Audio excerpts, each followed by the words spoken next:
After a forgettable 4 days in Boston, the Red Sox are now the furthest they can get from home, just miles away from one of the happiest places on earth.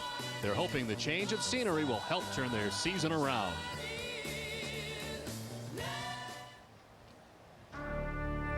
Ladies and gentlemen, boys and girls, welcome to Fenway Park. That ball is up, that ball is gone! Strike three call! They struck him out! The Red Sox will win! Kyle Snyder with another chance to start for the Red Sox as he tries to stop the losing streak. It's game one of a three-game series between the Red Sox and the Los Angeles Angels.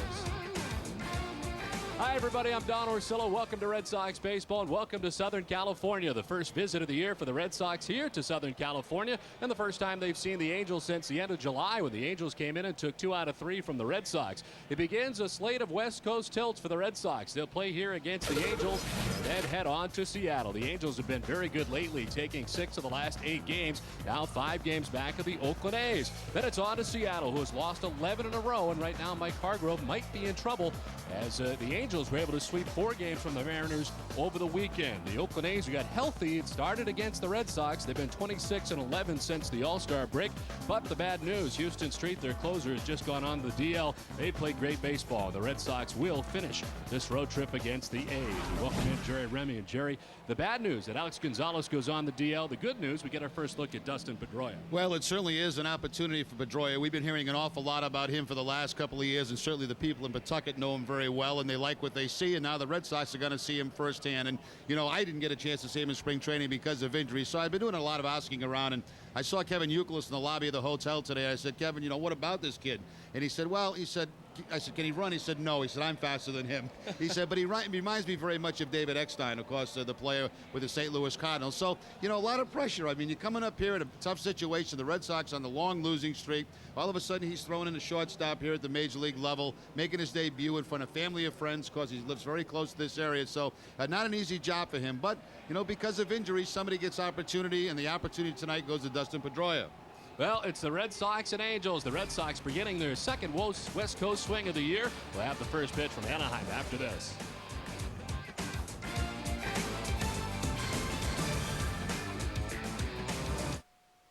The wait is over. Olympia Sports' biggest footwear sale of the year is happening right now. Buy 1 pair of brand name athletic footwear, get a second pair of equal or lesser value for only half price. Choose from all the top brands. This sale ends soon, so get it at Olympia Sports today. Anyone can add a third row, but it's more about optimizing space. An available panorama roof and innovative architecture create more light, new sightlines, so a third row feels like a front row. At Mercedes-Benz, vision is everything. See your local authorized Mercedes-Benz dealer for a special lease offer through Mercedes-Benz Financial.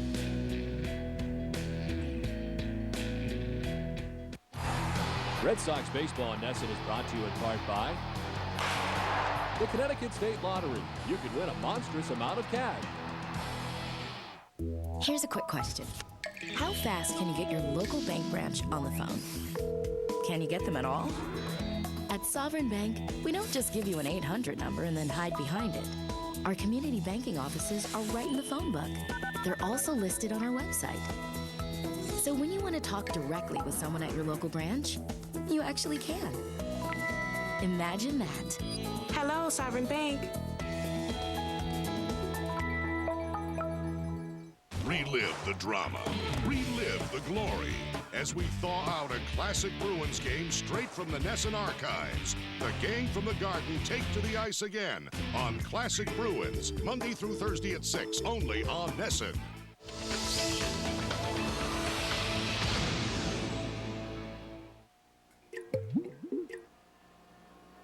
Stan, I hear the new CEO loves those new Ricoh Color MFPs. Yeah, the new fellow's the CFO, Chief Financial Officer. The money guy. Yeah. And that affordable Ricoh Color printing, he's loving it.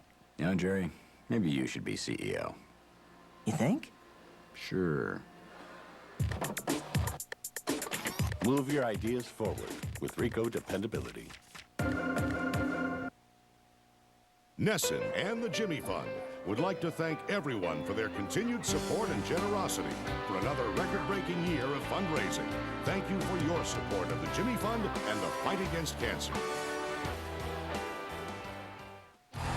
Closed captioning sponsored by Finagle a Bagel, Boston's only boiled and baked bagel company with 20 cafes throughout eastern Massachusetts. Red Sox baseball on Nesson is brought to you by Southwest Airlines, your Boston area Lexus dealers, Foxwoods Resort Casino, your Lincoln Mercury dealers, Rico, the New England Ford dealers, and by Dunkin' Donuts. America runs on Dunkin'.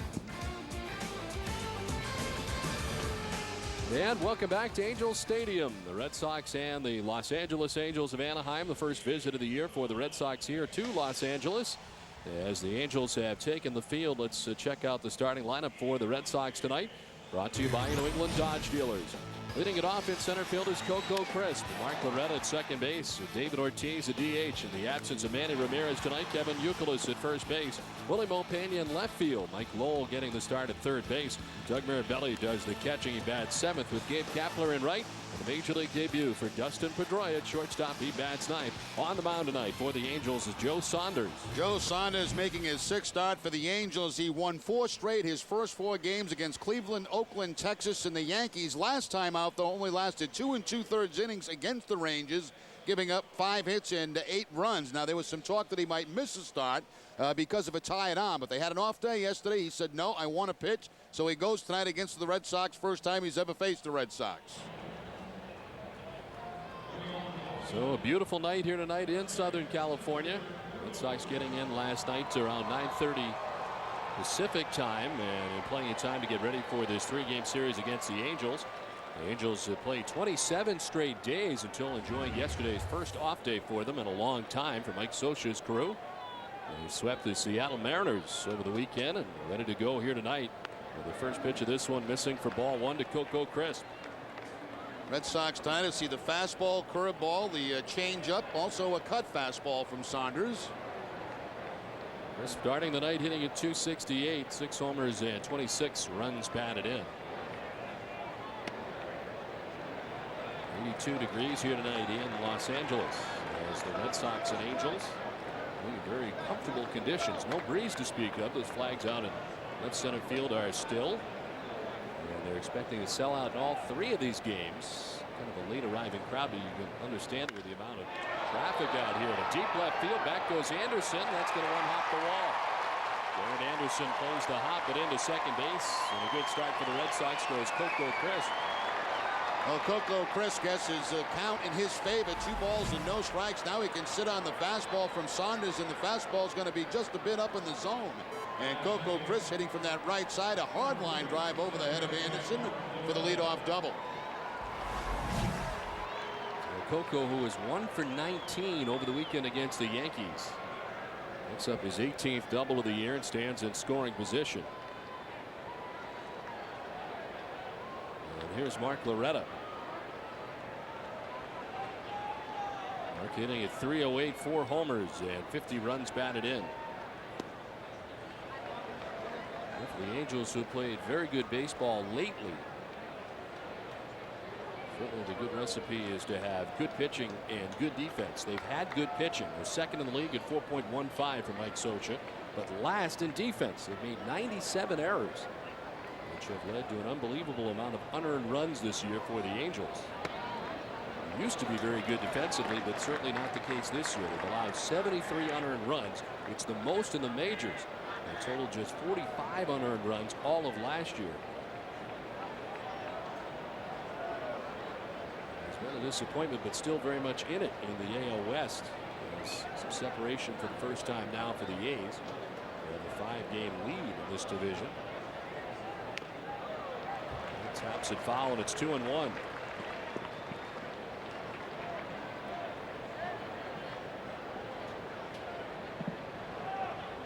Hit at .272 as a team that's 10th in the American League.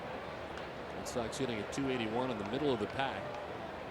Again, the Angels fresh off a 4-game sweeping of the Mariners in a much-needed off day yesterday.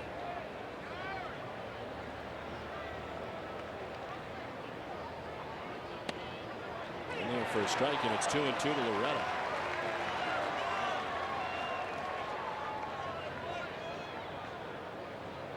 Gonzalez wanted to stay away from the DL type situation, but yesterday he was determined that it was going to take a little bit longer than he had anticipated to come back. So the Red Sox placing him on the DL, and tonight we have the Major League debut for Dustin Pedoria. That's one of those things you can't wait around for a couple of days. You know, the Red Sox are already kind of short-handed on the bench anyway, and the fact that suppose it lingers into 4 or 5 more days and you're waiting for him, you don't have a guy. So I think it's the wise choice to put him on the DL, as much as they're going to miss his glove in the lineup. But they needed bodies, and you got to get Pedroia up here, and right now he's going to get a chance to play.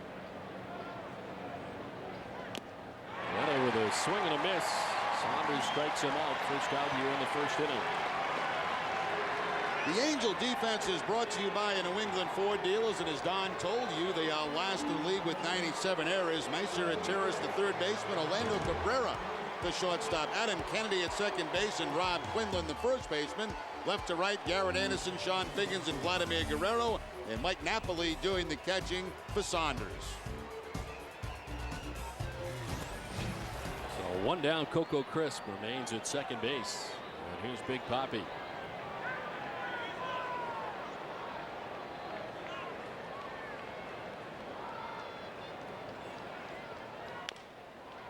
Chopper foul outside of first base. Retrieved by Quinlan, but a foul ball for David Ortiz.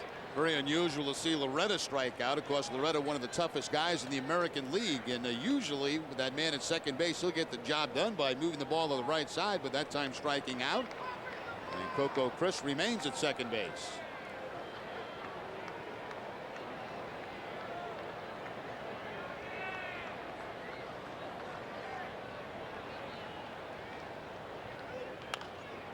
Ball right side. The shift was on. Kennedy comes in from short right and throws out Ortiz. On to third goes Coco Crisp. Well, Kennedy deep on that outfield grass, but not quite as deep as we've seen some other second basemen. He's able to charge the ball, play it one-handed, and get Ortiz at first base.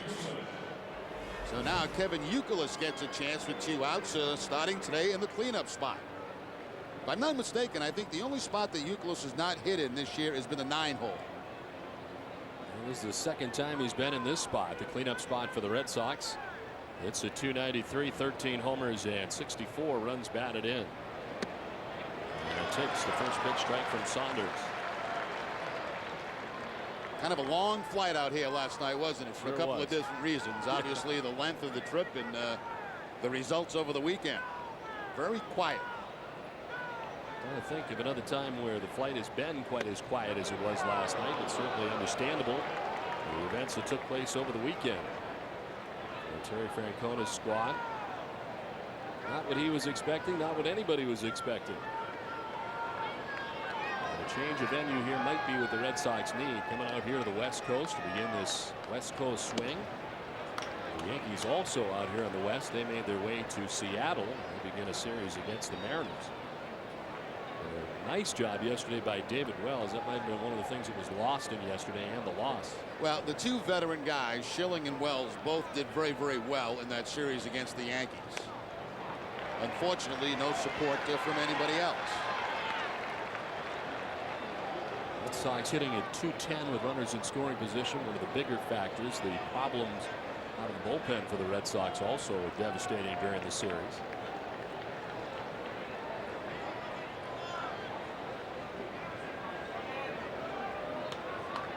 So the count of 2-2. Coco Crisp 90 feet away.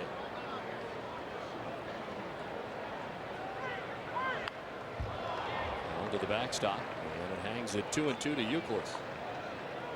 He was 5 for 18 in the series against the Yankees with 4 RBIs. And hitting at .297 over the last 18 games. Willie Mo Pena waits on deck behind him.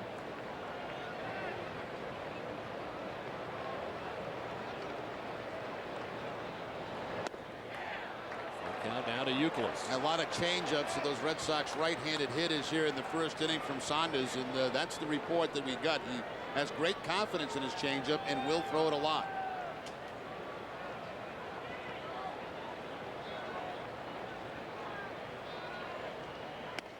Youkilis takes strike 3. Gets the bad news from Mike Everett. He gets rung up. And the Red Sox leave Coco Crisp at third base. Angels coming up.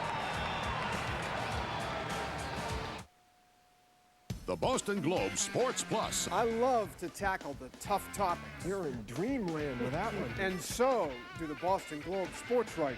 No more, no less. Is this team good enough to get into October? Those are big, big numbers. Yakety yak, yak, yak.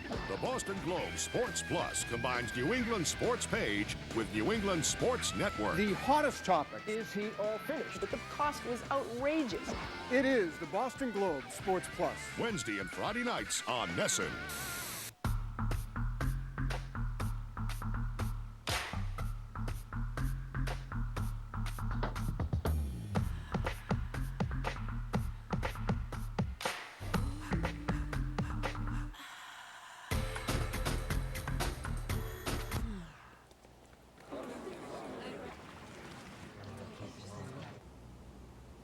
Tonight, do the mojito with the refreshingly cool taste of the Bacardi Mojito. T&M Billiards and Bar Stools has everything to make your home entertaining. Start with an unbelievable selection of the highest quality pool tables. T&M also has everything you need for Texas Hold'em poker, foosball, pinball, air hockey, and more. Looking for bars and stools? There's no better selection. Even home theater seating. Plus, T&M has all the accessories to make your home fun. Stop by T&M Billiards and Bar Stools in Willimantic and Rocky Hill, the source for home game entertainment. Take the Hyundai Challenge during the Hyundai Challenge Summer Clearance. Test drive the sedan that beats Honda Accord. The new Hyundai Sonata with more standard safety features and interior space than Accord. Great fuel mileage and America's best warranty for $4,500 less than Accord. Now save even more, up to $3,000 cash back on Sonata. There's never been a better time to save thousands during the Hyundai Challenge Summer Clearance. Get a new Sonata V6 with up to $3,000 cash back at your local Hyundai dealer. Offer ends August 31st. Back in Anaheim, the Red Sox don't score in the top of the first. Angels coming up in the bottom of the first. Their lineup is brought to you by Rico. Sean Figgins leading it off in center field. Meiser is Turris at third base. Orlando Cabrera at shortstop. Vladimir Guerrero in right. Garrett Anderson in left field. Juan Rivera, the designated hitter. Adam Kennedy at second base, bats seventh. Rob Quinlan at first base. And Mike Napoli does the catching. He bats ninth. On the mound tonight for Boston is Kyle Snyder. Well, some question whether Kyle Snyder was going to make this start tonight after working a couple of times out of the bullpen, but he is going to make the start. You see the 3-2 record, 5.34. His last start coming against Oakland. That was back on July the 26th. Since that time, working out of the bullpen for the Red Sox. Here you see the numbers on the road this season. One game at Seattle, one game at Oakland. There's Sean Figgins leading it off. He was the hero walk-off single in the ninth inning on Sunday in the final game of the series against the Mariners. It's a .330 hitter in his career against the Red Sox. Overall, 267, 6 homers, and 43 runs batted in. With a very versatile center fielder here for the Angels, at least today. He is the center fielder. He's all over for the Angels. He's played 5 different positions this year: second base, third base, right field, left field, and center field. And a breakdown as to games by position. 66 games down center field, including tonight.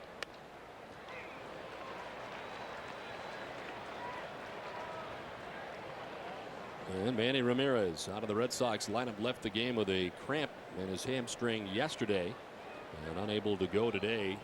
Did hit in the cage for a little while today, but it was announced pretty early on in the afternoon that Manny would not be in the starting lineup tonight. Swing and a miss for Figgins. Snyder strikes him out to begin the night. One thing for a leadoff guy, Figgins does strike out quite a bit. That's the 78th time that he has struck out this season as Snyder throws the fastball by him upstairs. Yeah, tough to tell with Manny. You just don't know, when he's going to be able to return to the lineup. Francona was asked if he could pinch hit tonight. He said he'd prefer to stay away from that because that means If he makes contact, you'd have to run the bases and maybe blow it out. So, but there was no question Manny was not going to play tonight. It's not like you had one lineup up with Manny's name in it. His name was never in the starting lineup tonight. And it's certainly for the Red Sox a much different looking lineup when you take Manny Ramirez out of it. This sir is Turris batting. The third baseman for the Angels, up over 300 at 315, 5 homers and 31 runs batted in. Sits safely in 13 of the last 14 games. And swings through that one, 1-2.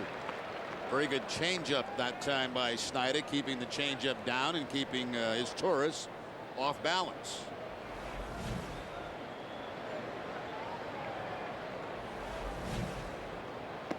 1-2 pitch misses to his Turris, and it's 2-2. His Turris missed a total of 46 games at the beginning part of the year. And a sprained MCL in his left knee.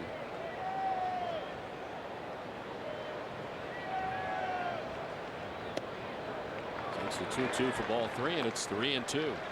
Outfield really shading into the opposite field. Pena shallow in left field, and you can see the location of Coco Crisp. Just a lot of green out here between Crisp and Kapler. After the 3-2, he pops it up left side. Nick Lowell dancing into foul ground to take care of out number 2. The Red Sox defense is brought to you by your Boston area Lexus dealers. They're first in the American League with 45 errors in 124 games. Mike Lowell at third base. Dustin Pedoria making his major league debut at shortstop. Mark Loretta at second. And Kevin Youkilis at first. Pena, Crisp, and Kapler the outfield. And Doug Mirabelli doing the catching tonight. And the umpiring crew, Mike Everett as a plate, Larry Young at first base, Alfonso Marquez at second base, and Tom Hallion is the umpire at third. Here's Orlando Cabrera with 2 out and the base is empty.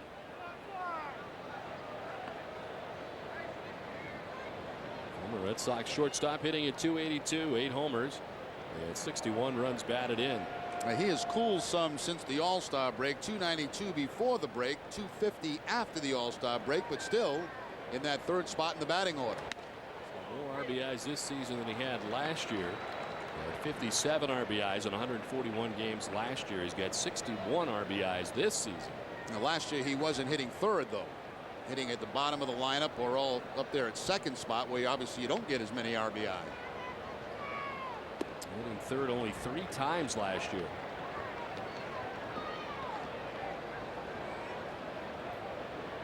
And the Angels trying to find some guys to put around Vladimir Guerrero, who waits on deck, one of the game's best hitters.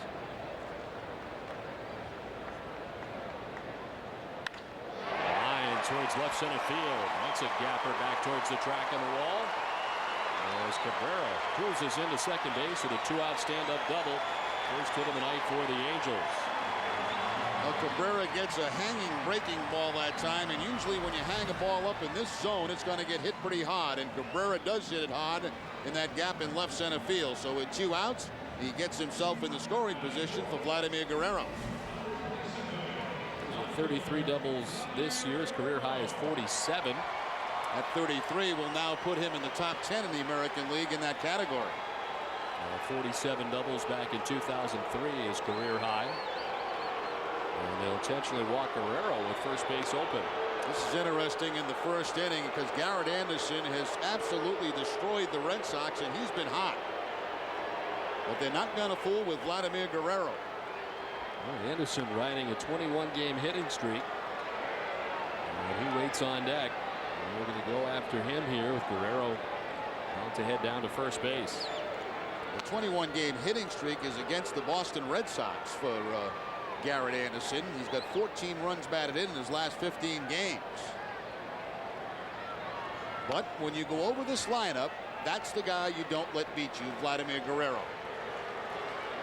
And even here in the first inning, the option to intentionally walk him. That gives him 19 now. That ties him with David Ortiz for the most in the American League. So it's first and second with 2 down here in the first. And here comes Garrett Anderson. Anderson at 276 overall, 12 homers and 67 runs batted in. A three-time All-Star.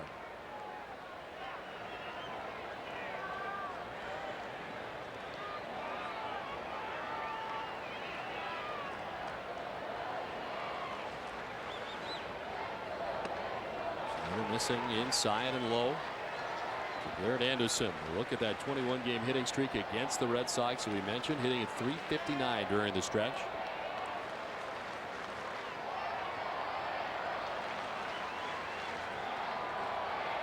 His 2000th career hit back on July 1st. They're doing some dancing at second as Snyder misses wide and then turns around to look back, see what Cabrera was doing. Two off-speed pitches to start him off. The curveball that he couldn't get for a strike, and then the changeup that's up and away. So now Anderson in an excellent spot with the 2-0 count.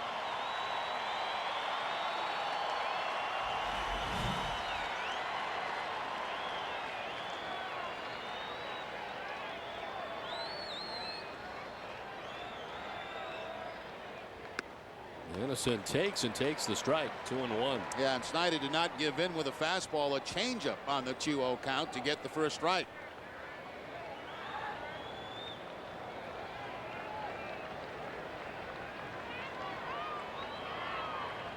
Cabrera at second, Guerrero at first. Two down here in the Angels' first inning. There goes Cabrera for third base. The breaking ball in there for a strike, and it turns out to be the double steal. Guerrero gets up to second base, and now it's second and third with two down. You can never take your eye off these runners for the Angels. Now watch this lead that he gets. He's just got a running lead toward third base. And of course, when Guerrero sees Cabrera take off, that's when he goes. So now two men in scoring position. Plus, the Angels lead the league in steals. They have 121 to lead the major leagues. As Garrett Anderson fouls it off, and it hangs at 2-2. The Angels are in quite a stretch here of home games. 15 of the next 21 games will be right here at Angel Stadium for Mike Scioscia.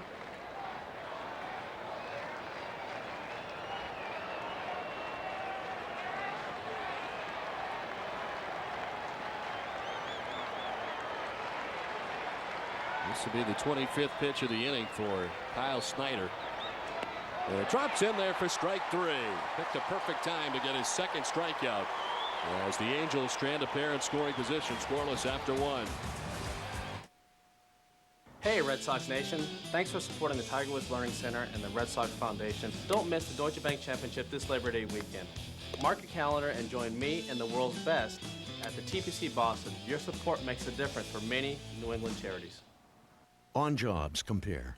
Tom Riley's plan to create jobs calls for new investments in economic development. Under Mitt Romney and Kerry Healy, we're still down jobs from the last recession. Riley's plan stresses keeping our young people here. Under Romney and Healy, we've been ranked 41st in the nation in job growth. And while Tom Riley has been calling for increasing the minimum wage, the Republicans are spending their time defending million-dollar tax breaks. We need a governor who will create jobs. Tom Riley. Just roll, roll, everybody roll, roll, roll, everybody roll! The only shoe with a removable wheel in the heel that lets you walk or run, and then by simply shifting your weight to your heels, you're rolling. Heelys, hang out or drop in. It's all about the wheel in the heel. Get it at Olympia Sports. Heelys.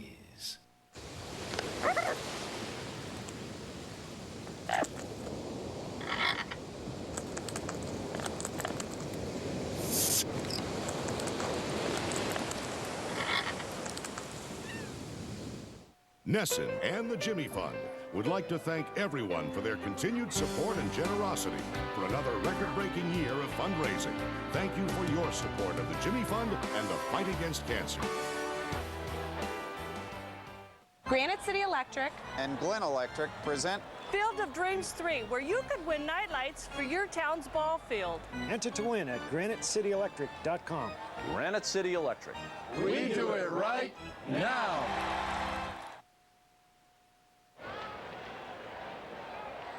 Top half of the second inning, scoreless from Anaheim as Willie Mo Pena leads it off for the Red Sox here in the second inning. Pena, Lowell, and Mirabelli expected in the inning. This one dropped into right field. A base hit for Willie Mo.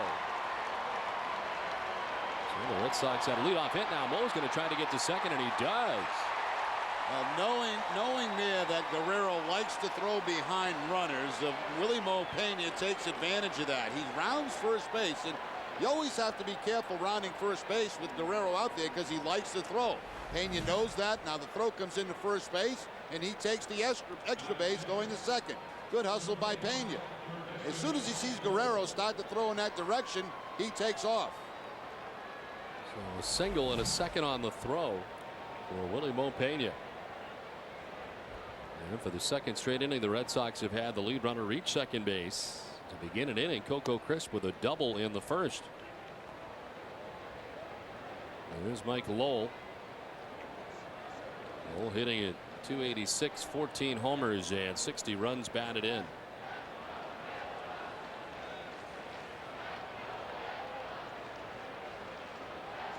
Lowell was 6 for 17 against the Yankees in the series as he sends one foul down the right field line back into the seats.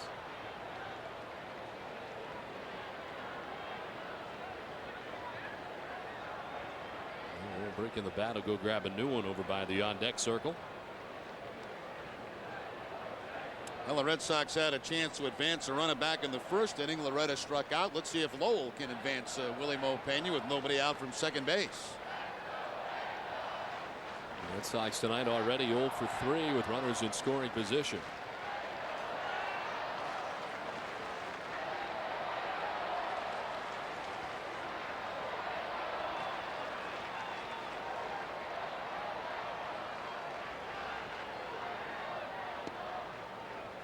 Lowell taking ball 2, 2-1.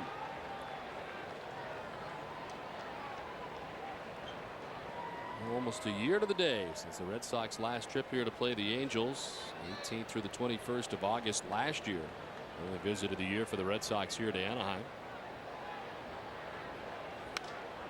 To left field, Anderson playing deep. That'll fall in for a hit. Willie Mo stopped at third base on the single for Mike Lowell. The Red Sox have runners at the corners with nobody out here in the second inning. And again, it's the changeup from Saunders, and this time Lowell dropping it out in front of Garrett Anderson. Pena did get a good jump at second base, but of course by the time Anderson gets that ball, he's so shallow there's no way they can send Willie Mo Pena, and especially with nobody out in the inning.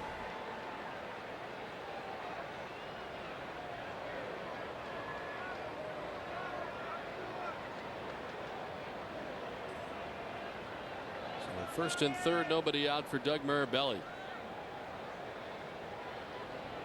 Doug starts tonight hitting at an even 200 with 6 homers and 20 runs batted in. It's 2 for 10 in the series against the Yankees as he takes ball 1 from Saunders.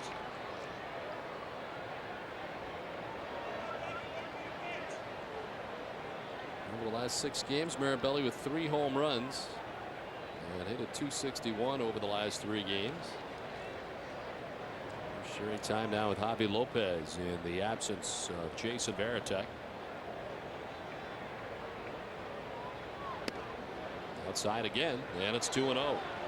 As I mentioned at the start of this game, there was some question whether Saunders was going to skip a start. Bud Black, the pitching coach, suggested that to him. He said, no, I'm okay. This is after a very tough outing last time out. Had 20 starts down at AAA, and of course, making his 6th start here for the Angels. Is it inside? It falls behind now 3-0. The player profile is brought to you by Sovereign Bank, the official bank of the Red Sox cable network. There's 2 starts with them last year, the higher run average. 5 starts. Last time out, his first loss, that was against the Texas Rangers. After wins against Cleveland, Oakland, Texas, and New York. In his first 4 tries, there's a strike, and it's 3-1 now to Mirabelli.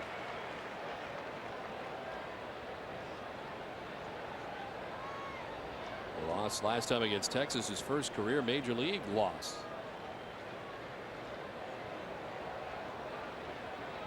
And jam here in the second with Pena at third, Lowell at first. Ball 4, and he walks him. And the Red Sox have him loaded with nobody out. One thing that would certainly help Boston get off to a quick start offensively, get a comfortable lead, and maybe that would help people relax after what we've watched basically since the All-Star break.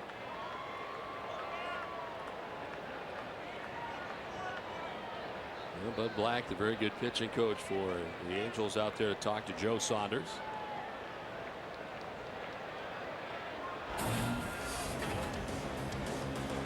If the Sox West Coast games are getting started after your bedtime, don't worry about missing a single inning. NESN has you covered while the Sox are in Anaheim, Seattle, and Oakland on this road trip.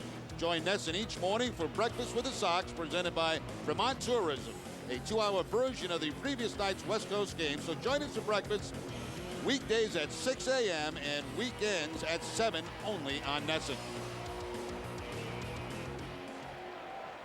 So bases loaded, nobody out opportunity for the Red Sox. Pena at third, Lowell at second, and Marabelli over at first base. And here's Gabe Kapler. That's the start in right field tonight for Boston. And the first pitch strike in there to Kapler. They've been hitting at .219, 2 homers and 8 runs batted in. 0 for 6 in the series against New York.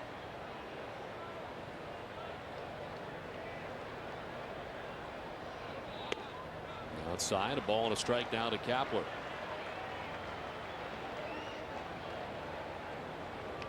Career .294 hitter with the bases loaded this season. Does not have a hit.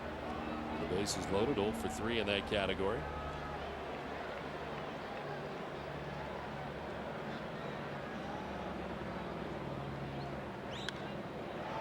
Shoots the 1-1 foul off to the right, 1-2. The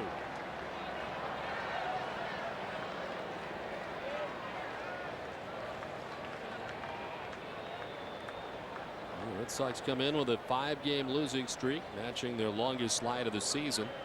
And also lost 5 games August 5th through the 10th. And they're trying to get the early jump here tonight. Bases loaded, nobody out. Kapler fouls it off. See Saunders' fastball tonight at about 90-91 miles an hour. The ones that he has thrown. This is a fastball. Tries to get it up in the zone, but Kapler able to make contact and foul it off. Fouled it off the home plate umpire, Mike Everett.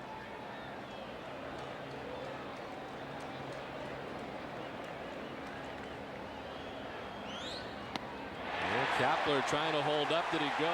Yes, he did. They ring him up. Larry Young, first base umpire. Third strikeout for Joe Saunders, and a timely one for Saunders. That's a pretty good job. You know, he throws that high fastball and gets Kapler to foul it off, and he goes right back to the changeup down and away. And this time Kapler cannot check his swing.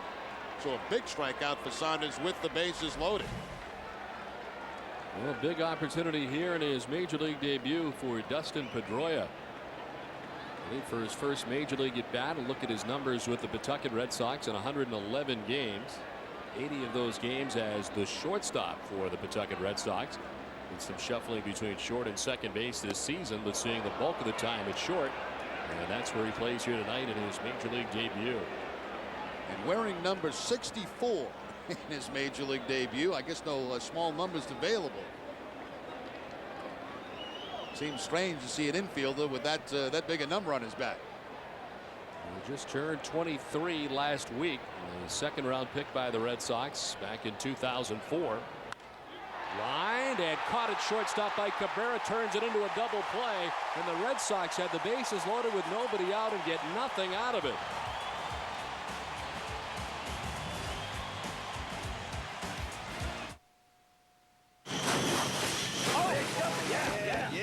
Looking good. Keep working. Keep working. Not under the boat now. Here, you got it? You got it? Yeah. Get it in. Yeah. Bummer, it's just an 8-footer. Oh, well, throw it back. Yeah. A bad day in Florida beats a good day almost anywhere else. With Southwest Airlines Internet specials, you can fly nonstop from Manchester or Providence to Florida for just $59 one way, only at southwest.com. You are now free to move about the country. In these shark-infested waters, a team of scientists and one brave volunteer are about to find the answer to an important question. Is Diet Mountain Dew as much of a thrill as regular dew?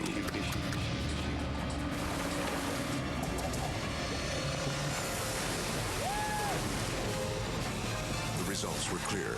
Diet Mountain Dew is all the dew with none of the calories. Drop everything. Toyota's nationwide clearance event is here. Check out the roomy Tundra Double Cab. Like all Toyota trucks, it's built to last.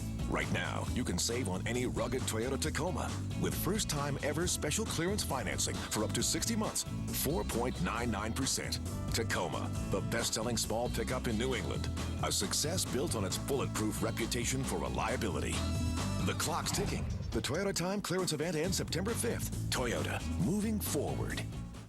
When you're on the go, you need the convenience, quality, and pricing you'll always find at Extramart. Extramart is proud to be your headquarters for the 146th Annual Woodstock Fair in Woodstock, Connecticut. This Labor Day weekend, September 1st through 4th. The Woodstock Fair features over 48 acres of rides and exhibits, great food, and top-notch entertainment, including Joan Jett and the Blackhearts, America, the Boys of Summer, Herman's Hermits, and Blood, Sweat, and Tears. Save $10 or more by getting your advanced admission and ride tickets at participating Extramart stores. Tickets are going fast, so get yours today.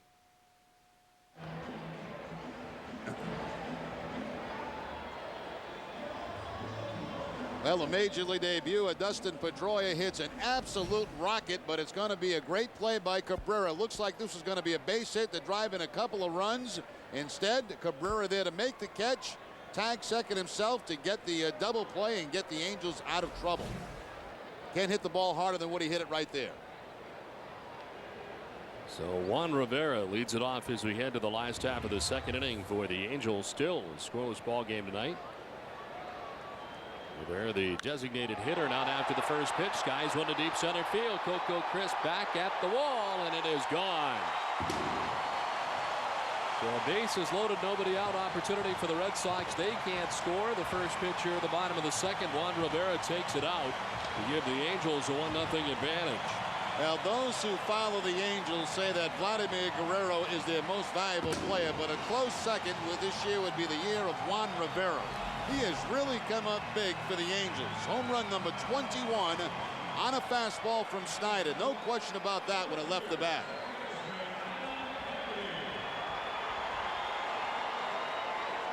He's now got 15 homers in his last 42 games. 15 home runs in 106 games last year. He now has 21 this season. That ties his effort from 1992.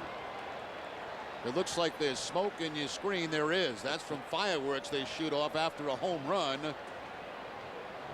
Coco Crisp is somewhere out there in center.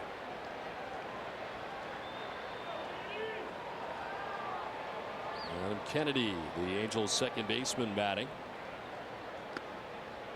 And taking the strike from Kyle Snyder.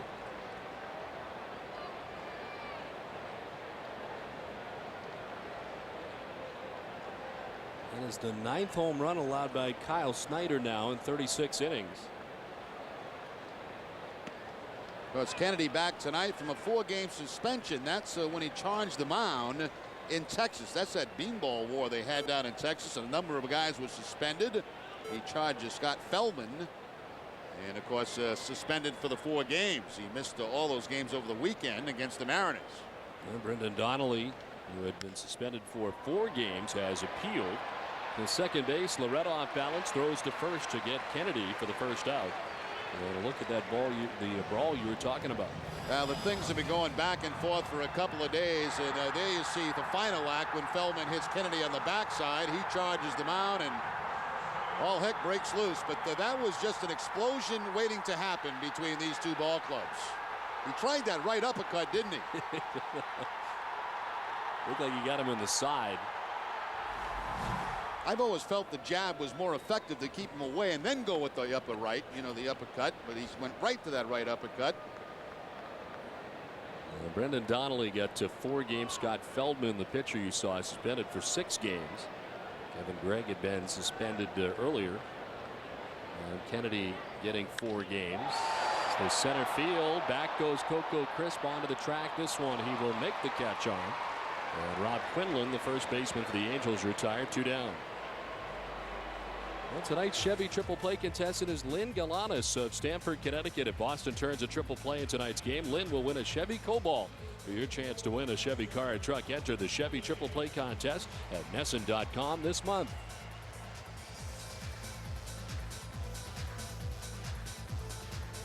So Quinlan gives it a ride to about the 400 mark in center field, but Chris back there on the warning track to haul it in. And there's 2 down in the inning for Mike Napoli, the Angels catcher. 4 RBIs in the last 2 games for Napoli. After he went 21 games without one. Mike Napoli is the guy that slid into home plate, and really is the guy that, well, you shouldn't say responsible because it wasn't a dirty play, but who had first injured Jason Varitek's knee. That's when he started to feel the pain in his knee. And of course, then rounding the bases is when the final act. But here's what started it back on July 29th. Varitek sticking that knee out to try to block home plate. Just a good, clean, hard slide.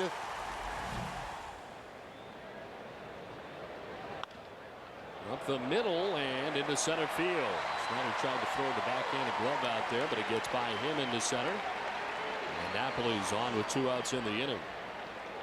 It's the 3rd Angels hit tonight off Kyle Snyder. Francona was saying prior to the game that Snyder could be somewhere between 75, 80 pitches, depending how things go for him. They've called up Kason Gabbard from AAA, of course, so we saw him pitch in a game up at Seattle. Made a start up there and actually pitched pretty well for the Red Sox.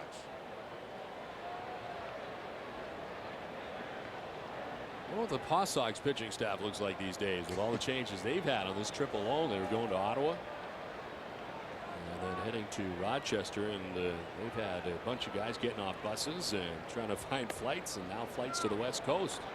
Getting off buses late at night, staying in hotels outside of town, and you get on that bus, you don't know when you might be dropped off.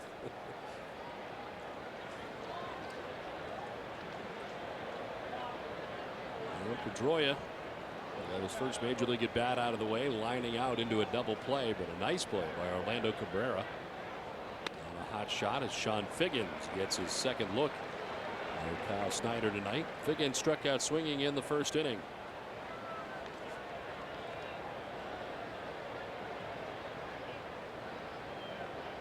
Figgins, the only player in the majors to start at 6 different positions in each of the last 2 seasons.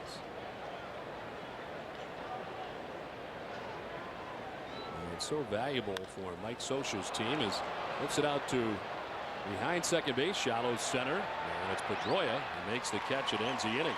Leadoff home run for Juan Rivera has the Angels on top 1-0.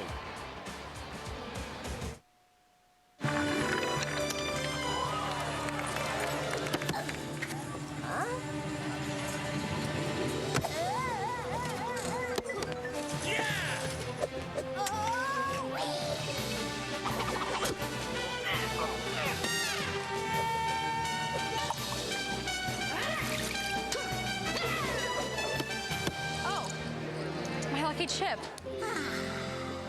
Foxwoods, the wonder of it all. The wait is over. Olympia Sports' biggest footwear sale of the year is happening right now. Buy 1 pair of brand name athletic footwear, get a second pair of equal or lesser value for only half price. Choose from all the top brands. This sale ends soon, so get it at Olympia Sports today. Contrary to popular belief, some Reds go great with fish. It doesn't matter how you use a fork, and whoever said dessert has to come last. This is Vermont, where it's okay to stare and make faces. In short, live life with a lot of color. Fall, it's our season. Call 1-800-VERMONT or go to VermontVacation.com. Vermont, home to the farmers who own Cabot, makers of the world's best cheddar. Available throughout Vermont or in a store near you. Play the Shell million-gallon giveaway and get your needle moving in the right direction. Drop in now for a free million-gallon giveaway game piece at participating Shell locations, and you could win free Shell gasoline for life or thousands of other great prizes. Drop everything. Toyota's nationwide clearance event is on now. It's a great time to buy the versatile 4Runner or check out the 5-star rated Highlander. 4Runner and Highlander are just two of Toyota's many fuel-friendly SUVs. And now lease both for just $299 per month. Or take home the all-new FJ Cruiser.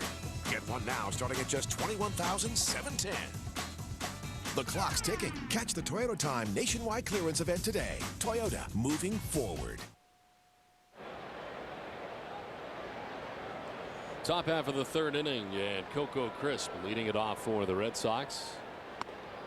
As Crisp tries to hold up the check, he did. Says Larry Young, first base umpire. Coco doubled back in the first inning. He got as far as third base. Red Sox could not score him.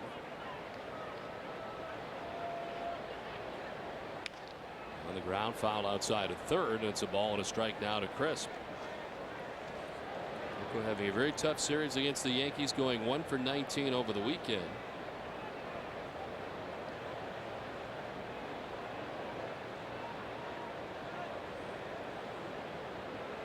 Saunders working out of trouble in both the first and second innings tonight.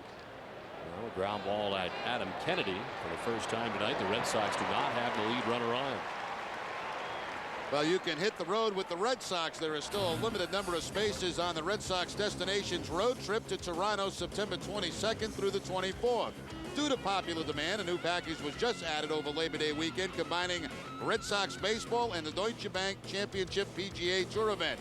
Call 877-3-GAME-ON or email travel at fenwaysportsgroup.com for more details. Well, plenty of Red Sox Nation out here as always anytime we come to Southern California. Another sellout crowd here tonight in Anaheim as Mark Loretta struck out his first time. Angels have sold out each of the last 11 home games and have already announced that they have sold out the remaining 6 games of this homestand, 3 here against the Red Sox and then the 3 games against the New York Yankees. A total of 33 sellouts. Their average attendance up over 42,000, ranked second in the American League only to the Yankees. I was talking to one of the security guards here earlier tonight, and they said anytime Boston and New York come to town, they have to double the amount of security they normally have here at the stadium. Loretta lines it into left field, a base hit. Over is Garrett Anderson to play it. And Loretta on with a 1-out single.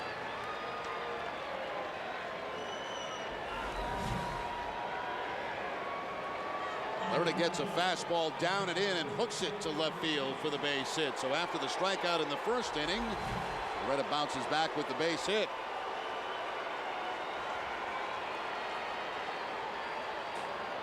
So 1 out, 1 on for Big Papi.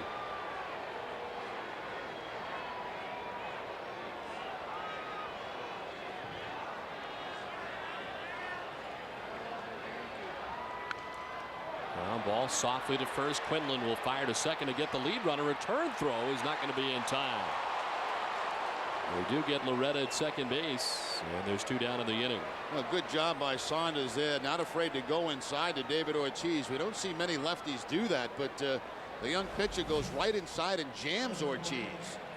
I think Quinlan was only expecting to get 1 as he didn't rush that throw to second base, and Cabrera tried to quicken things up to get the double play. This is the pitch inside, and you don't see many lefties challenge David Ortiz inside like that. Nate Robinson did when the Tigers came to town. Good thing Ortiz was hustling, or that would have been a double play. There's Kevin Youkilis, who struck out looking in the first inning.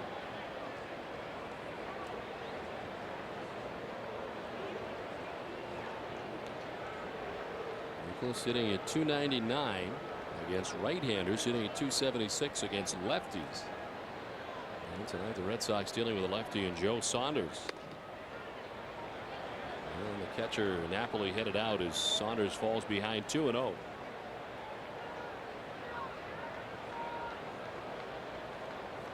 Now Chicago losing their game to Detroit tonight. Minnesota, I believe, also losing in their ball game to the Baltimore Orioles. The Yankees trail early 2-0. Yankees taking on a Mariners team tonight that has lost 11 straight games. Look at the updated playoff race. Red Sox, of course, 6.5 back of the Yankees to begin the night. After the 5-game series over the weekend and 3.5 back of the White Sox in the wild card. Pitch in there for a strike. Everyone has the chance to visit the Sam Adams Brewery, be a taster for a day. If you want to be a Sam Adams taster, visit samadams.com for details.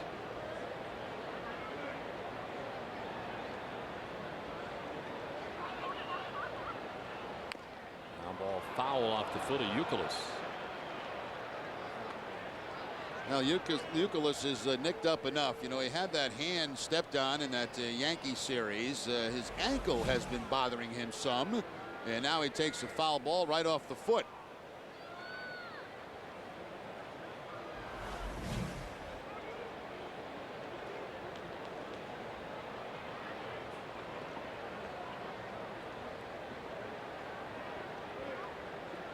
Ortiz with Quinlan playing in front of him.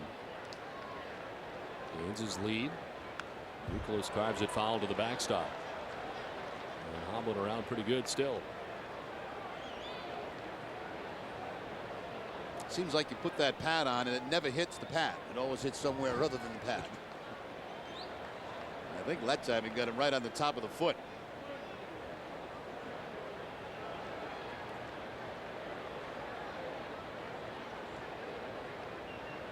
Now the 2-2 to Youkilis.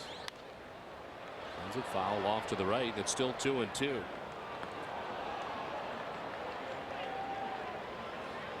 Saunders about to throw his 50th pitch of the night as he goes off the backside of the mound.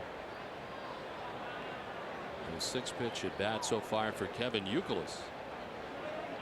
Saunders is yet to have a 1-2-3 clean inning tonight. Red Sox have had at least one base runner in every inning.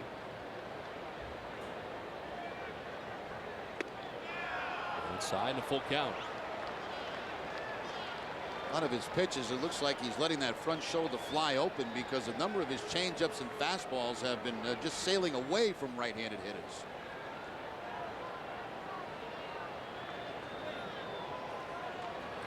Two at bats, and now the 14th pitch Youkilis has seen, and he works the walk this time.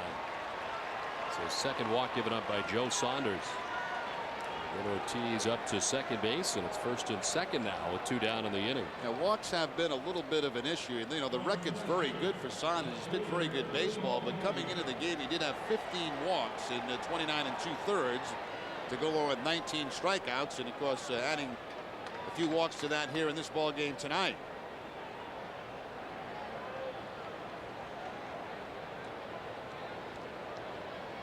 So 2 down, first and second for Willie Moe. Single to right field his first time up in the second inning. Leaves to that pitch. Saunders taking more off.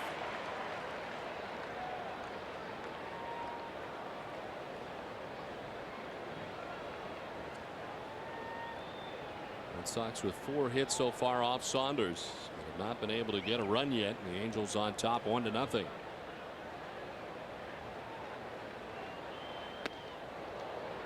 Good stuff inside, and it's 1-1 now to Pena. Joe Saunders, 6'3", 210 pounds, from Chandler, Arizona. A first-round pick, 12th overall back in 2002. Played college baseball at Virginia Tech University. And is ahead of Pena now, 1-2. Again, when he gets that changeup down and away, very difficult for those right-handed hitters. That one was down and looked like it was moving away from Pena.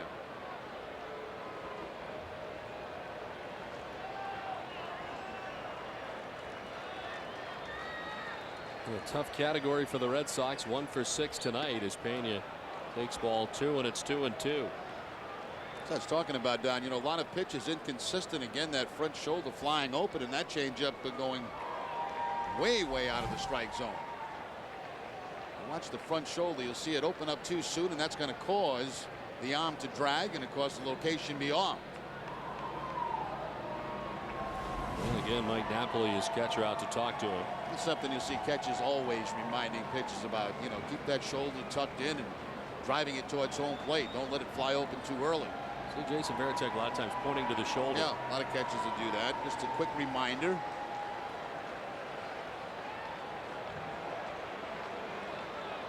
21st pitch of the inning for Joe Saunders. And it's lined towards left center field. On the move is Sean Figgins. The speedy center fielder can't make the catch. It's off his glove.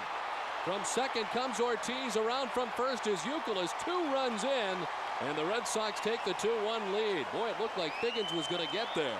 Yeah, that's a play that Figgins could have made. He certainly covered the distance, and he had it in the glove. So the Red Sox catch a huge break right there. That ball should have been caught by Figgins in center field. Instead, the Red Sox pick up a couple of runs. And that ball bounces off the heel of his glove.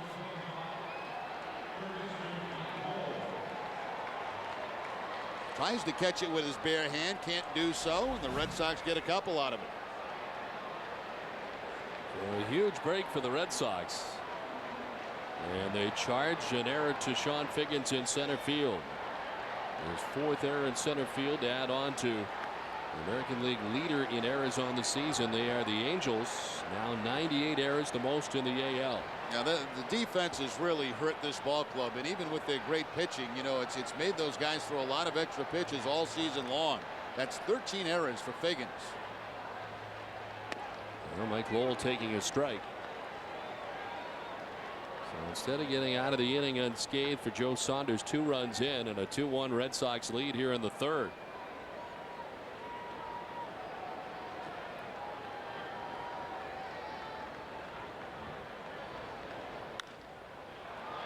In the air to shallow right field. Vlad Guerrero moving in.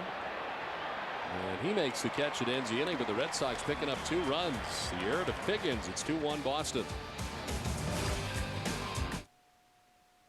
Be right back.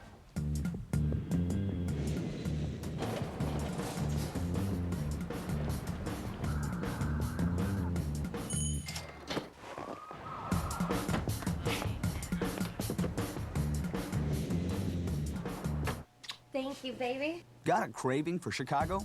Fly Southwest Airlines nonstop from Manchester or Providence to Chicago Midway for just $99 one way. You are now free to move about the country.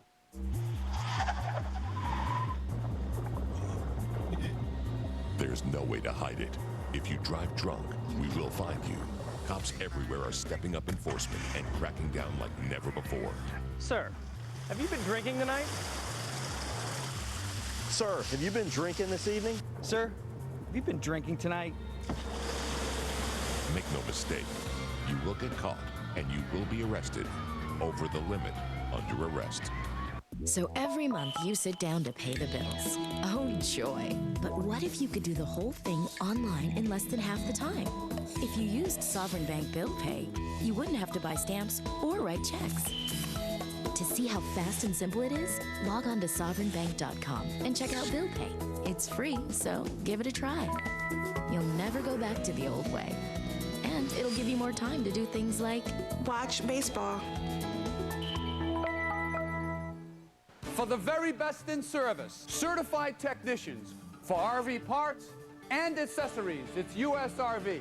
Go RVing in one of our 2007 luxury Class C rentals. From lightweight travel trailers to luxury motorhomes, this is the sale you've been waiting for.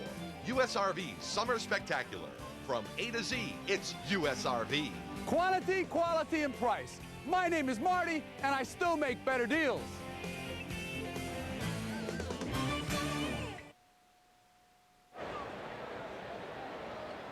Two to 1. The Red Sox on top. Sean Figgins dropping a baseball out in left center field after a long run. And the Red Sox on top in this one. Maicer is Turris.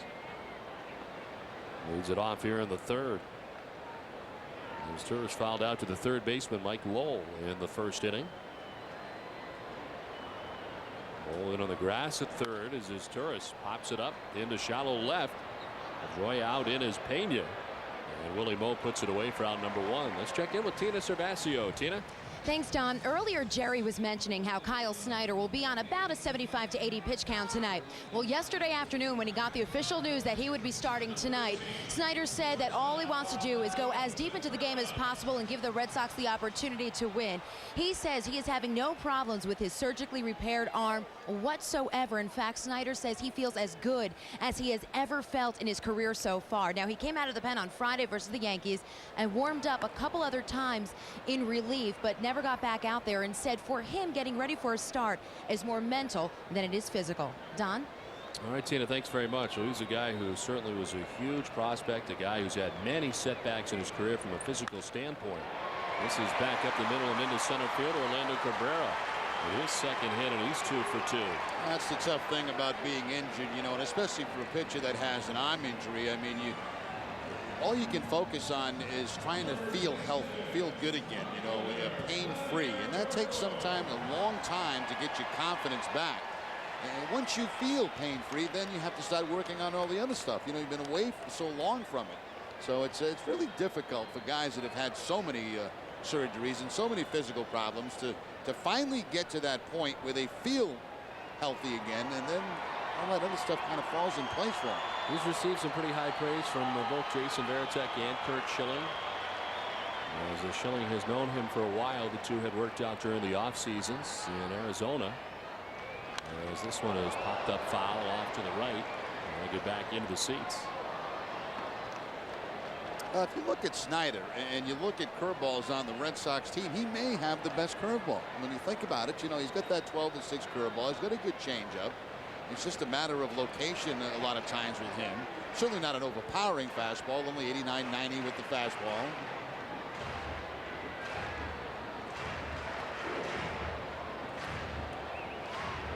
Right now, double trouble. Vladimir Guerrero at the plate. Cabrera at first base. He has 20 steals. He's only been caught twice.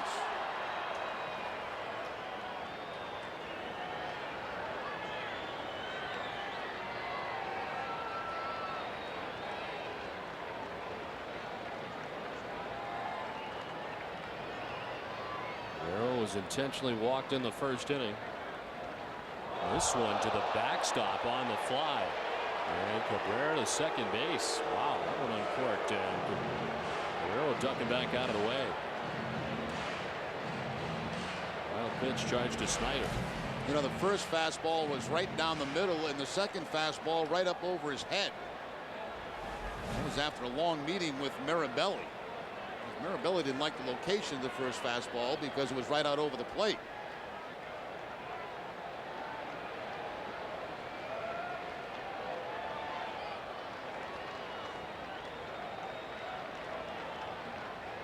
Puff spiraling off the backside, sending Cabrera back to the bag. Cabrera stealing third base. Last time he was at second in the first. Yeah, so let me correct myself. That's 21 steals now after that steal back in the first inning. Part of a double steal between he and Guerrero. Guerrero fouling it off himself. Having an 8-game hitting streak coming into tonight's action. Ranked 6th in the American League with the 98 RBIs. And since July 1st, he's hit at .369.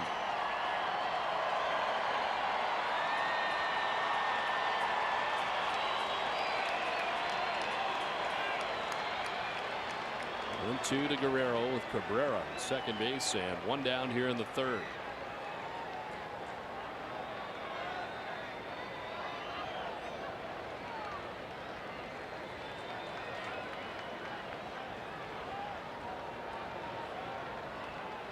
Long pause, and the breaking ball that is hit in the air to short right. That goes Loretta in, and colliding is Kapler.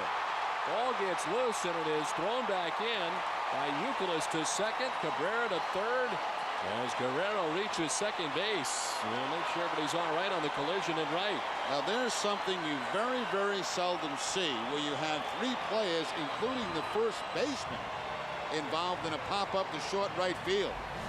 That ball was up there a long time. You see Youkilis looking at Loretta. Loretta now looks at Kapler, as he probably called for it late. Couldn't get to it in a three-way collision. Very seldom you see a first baseman even involved anywhere close to a play like that. Three guys in the same collision, and Euclid gets up kind of shaking his hand. Already had it stepped on in the Yankees series. You know, as a second baseman, Loretta, you go hard, which he was until you called off by the outfielder. I think Kaplan did call him off. That's why he peeled off, and then the ball couldn't be handled. And fortunately, nobody seriously hurt on that three-way collision. So it's second and third now. One down for Garrett Anderson. Doesn't get any easier in this Angels lineup. And Anderson grounds it right side at Loretta. He's got one play, makes it at first base, but in the back door from third comes Cabrera to tie the game at 2. And on to third goes Guerrero with now 2 down. Infield back, of course, for the Red Sox, and all you need is some contact. Anderson gets that on the ground ball at second base, and the Angels tie the ball game. RBI number 68 of the season for Garrett Anderson. He's got 15 RBIs in his last 16 games.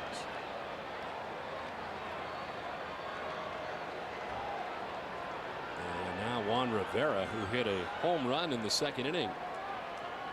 His 21st round tripper of the season.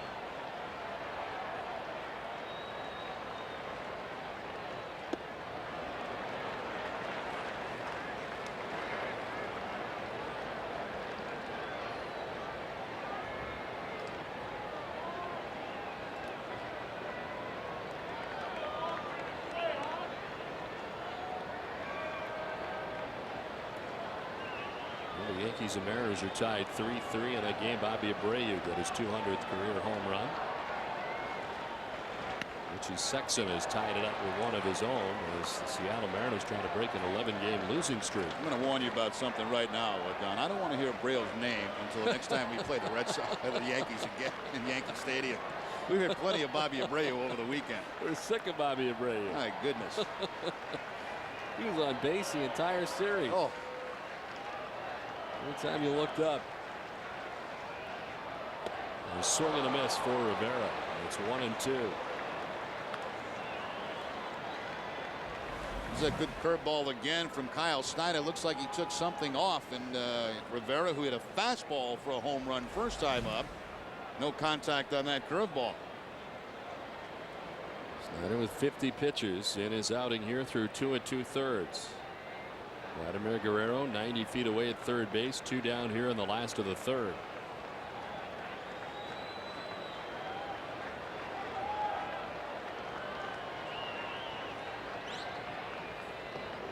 In the dirt and knocked down by Mirabelli. No chance for Guerrero.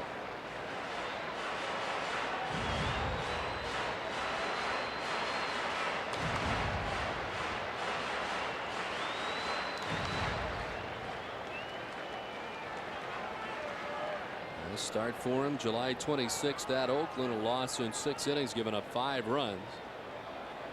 Red Sox matched up against Dan Herron and got just 4 hits in 7 innings off him. And for Snyder, who took the loss, after the 3-2 coming into tonight's action. In the air to shallow left as he tied him up. Pena coming on, and Willie Moore will make the catch. It ends the inning. The Angels get a run. We're tied 2-2 after 3. Time for a Sports Desk update with Hazel May. John, thank you. Hi, everybody. Tonight on Sports Desk, presented by FW, web distributor of plumbing and heating supplies since 1866. The Bruins re-signed center Patrice Bergeron to a multi-year contract today. The 21-year-old 6-foot, 197-pounder led the Bruins with 31 goals and 73 points last season. We'll have all the details for you tonight following the conclusion of the ball game. Don and Jerry will return after this quick timeout. Nesson and the Jimmy Fund would like to thank everyone for their continued support and generosity for another record-breaking year of fundraising. Thank you for your support of the Jimmy Fund and the fight against cancer. When the game starts, what am I doing? I'm watching the game, just like you. When it's over, I'm talking about the game with my friends, just like everyone else. I guess the only difference is my friends happen to be Red Sox greats. I mean, these guys know the game. We're the only ones who take you in the locker room. We've got the interviews right away. We've got the reaction from the players and analysis from the best. You know, you're watching the game, wondering what it's like to strike a guy out in the ninth or hit a key home run. These guys know exactly what that's like. It's pretty cool. Nesson, come watch the game with us. Check on a runner at first. Swing and a miss. They elevate on Swisher. It's the second strikeout for Beckett. 2 down. And both strikeouts on the back. Hey, how about a serving of Red Sox action with your breakfast? Breakfast with the Sox, a 2-hour replay of the West Coast games. How about that? TWIB is on Nesson. This Week in Baseball, presented by Pepsi, is hosted by top players each week and takes you inside the game through the eyes of the best major leaguers. This Week in Baseball, Sunday afternoons on Nesson. Stay home with Nesson Saturday as the Stars of Tomorrow hit Fenway in a minor league doubleheader. Nesson brings you complete pre- and post-game coverage of Spinners Tigers at 1:30 and Paw Sox Red Wings at 6, starting Saturday at 1:30 on Nesson.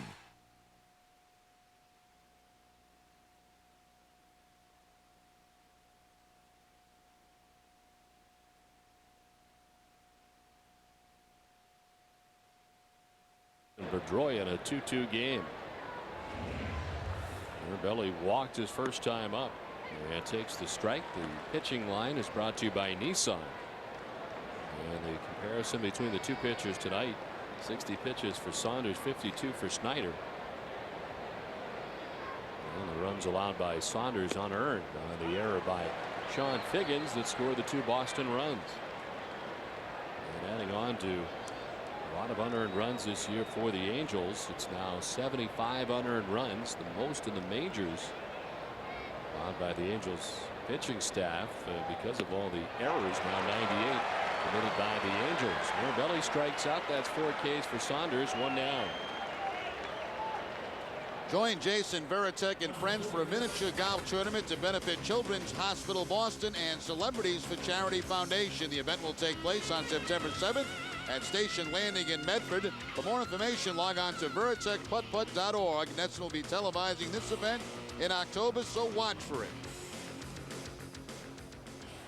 1 down for Gabe Kapler. The strikeout victim back in the second inning. And involved in the collision with Mark Loretta in short right field, but nobody seriously injured in the collision. Kapler hitting at 194 against lefties.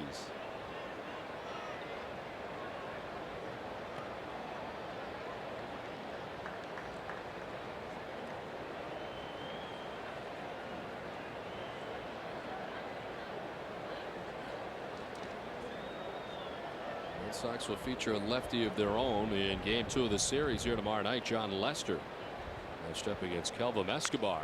This one chopped to third base. Mason sends it to first to retire Kapler. 2 down. Let's check back in with Tina Sabasio. Tina? Don, yesterday the Paw Sox had a doubleheader, and Dustin Pedoria was playing in game 1 but was pulled by manager Ron Johnson. What was going on? The Red Sox wanted to see what they were going to do with Alex Gonzalez, so they let the Paw Sox know. At that point, though, Pedroia had no idea what was going on.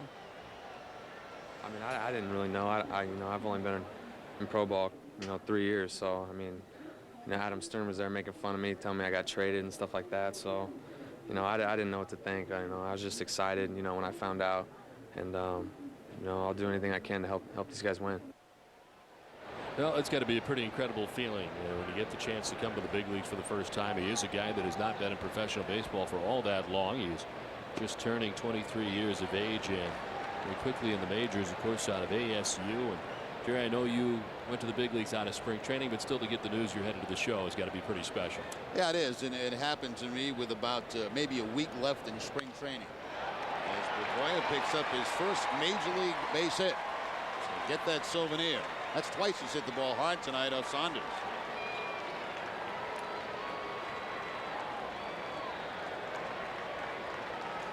So that'll be one he'll never forget. This will be a day that he'll never forget.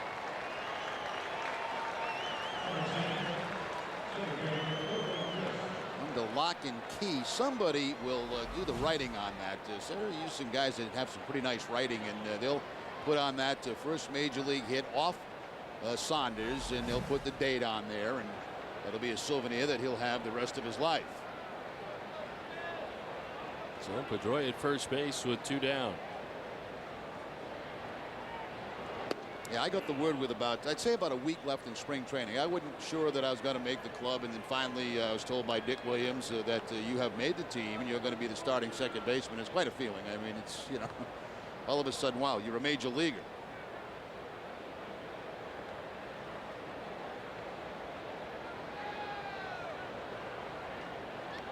I throw to first. Quinlan up into the air to grab it. They use the play where Quinlan doesn't hold the runner on the conventional way at first base with a lefty on the mound. He'll play a couple of steps off, which is just as effective. It does a couple of things. It blocks first the base runner, for one thing, and of course he can always get back to that bag for the pickoff attempt.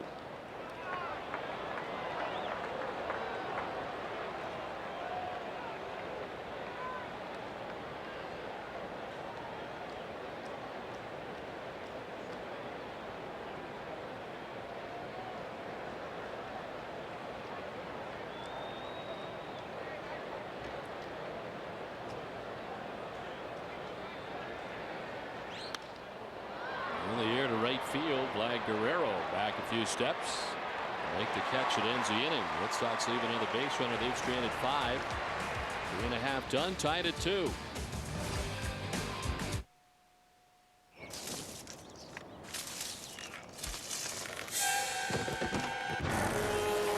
This is not good.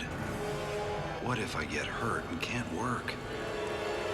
Wait, I have Aflac. They give me cash to help pay for groceries, the car, even the cable bill. Lucky me. Aflac. Ask about it at work. The wait is over. Olympia Sports' biggest footwear sale of the year is happening right now. Buy one pair of brand name athletic footwear, get a second pair of equal or lesser value for only half price. Choose from all the top brands. This sale ends soon, so get it at Olympia Sports today.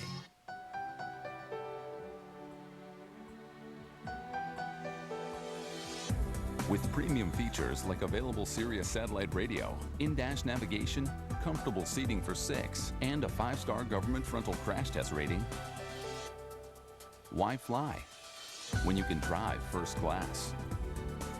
Chrysler Pacifica. Now with employee pricing, well-qualified returning Daimler Chrysler lessees can lease a Chrysler Pacifica for just $199 a month. People could save hundreds of dollars on car insurance by switching to Geico. It says here, new customers report average annual savings of over $500. Easy money. Easy money. You do have to go to geico.com. Which is like what? Asking you to stand up? Hello there, you know, if you stand up, you could save loads of money. I doubt you're going to be like, no thanks, I'm so rich, I think I'll keep my seat. Geico. 15 minutes could save you 15% or more on car insurance.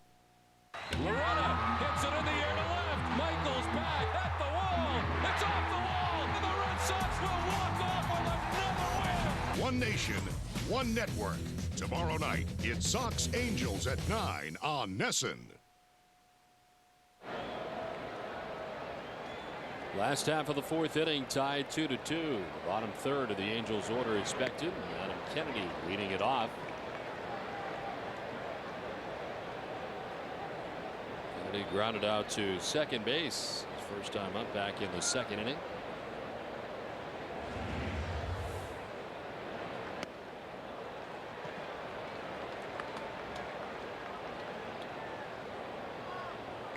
Teams with 5 hits.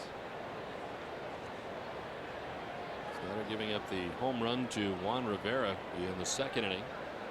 And the ground out by Garrett Anderson scored Orlando Cabrera in the 3rd. And a swing and a miss. Arabelli dropped it for second and then applies the tag.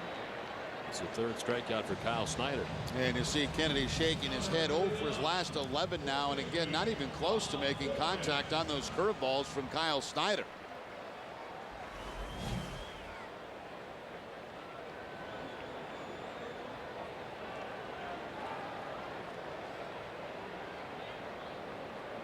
Quinlan flying deeply to center field. His first time up sent Coco Crisp back to the warning track in center field. And Quinlan's got himself a nice 12-game hitting streak going for the Angels. It's safely in 28 of the last 31 games to stretch it out a little further.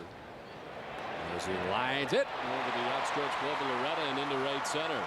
Man, and when you're hot, you get those kind of hits. I mean, a pretty good curveball. It did stay up a little bit in the zone, but almost a one-handed swing by Quinlan, reaching out and just punching it over the head of Mark Loretta at second base. Soft line drive. Loretta can't quite get enough ups to make the play. And Quinlan extends that streak now to 13 games.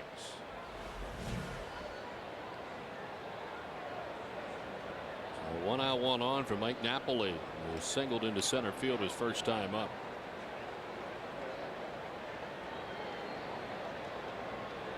The numbers during the 13-game hitting streak for Quinlan.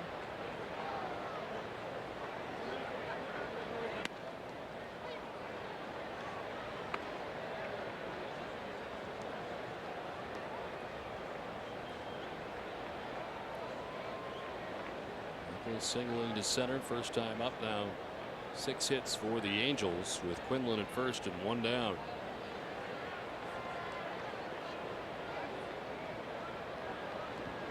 In the dirt, knocked down. Mirabelli able to keep it in front of him.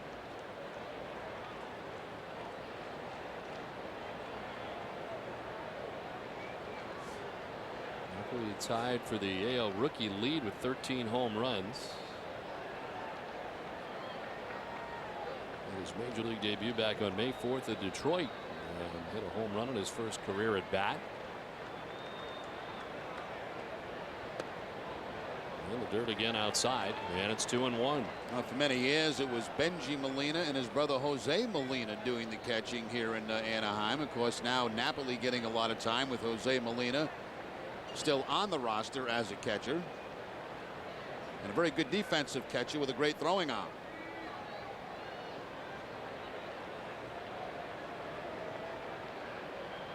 Well, it takes off at first. The pitch, a swing and a miss, and the throw down not close. A stolen base for Quinlan. Third theft of the night for the Speedy Angels. And again, you know, against a guy like Snyder with that slow curveball, they're going to take some chances. Quinlan only picking up his first steal of the season. Napoli, not the kind of guy you would think they'd play hit and run with, because he does have that big swing. But no problem for Quinlan picking up the steal. It's been a couple of years. July 19th of 2004, last time he had one. Napoli winning on a 2-2 pitch. Sends it into left field. Willie Mopena was over towards the line. He moves over and makes the catch for out number 2. And Quinlan back to the bag at second. So 2 down, and time for us to check out the Aflac trivia question tonight. And the question is, which 2 Angels have led the American League in stolen bases? We'll have the answer for you a little bit later. Well, it's not him. I think I know the 2. He may have played with one of them at one time. And you know he played against him, that's for sure. So 2 down. Quinlan at second base. Top of the order, Sean Figgins, who's made a costly error out in center field tonight for the Angels. Is struck out at the plate and popped out to short. 2 plate appearances, 0 for 2.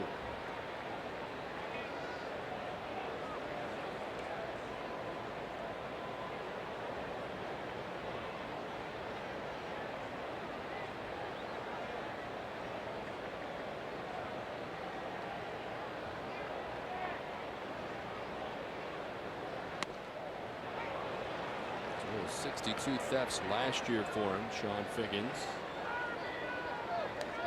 Last year selected by his teammates as the co-MVP of the Angels, along with Bartolo Colon.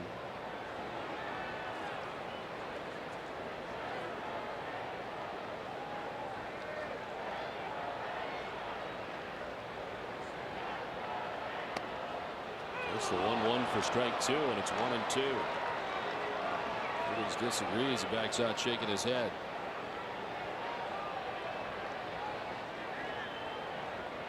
Just the 3rd member of the Angels to have 3 straight seasons of 30 or more stolen bases. And Gary Pettis and Luis Polonia. Lined into right field, a base hit. Rod Quinlan being waved around.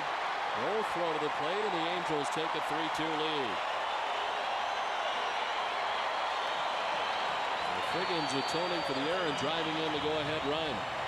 Yeah, that'll certainly make him feel a little bit better. He gets a curveball here from Snyder. The ball is down, but Figgins right down with it and lines the ball out to Kapler. No chance for Kapler to throw out Quinlan, so the stolen base pays off in this inning, getting the man in the scoring position and scoring on the Figgins hit. That is RBI number 44 for Figgins on the season.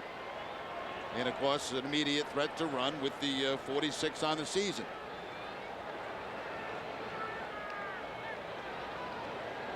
Here's Nicer Turris, who's 0 for 2.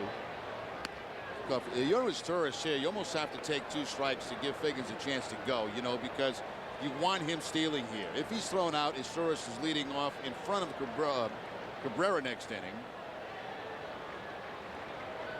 I'd be stunned if he doesn't go here. Of course, the count not in his favor right now, 0-1.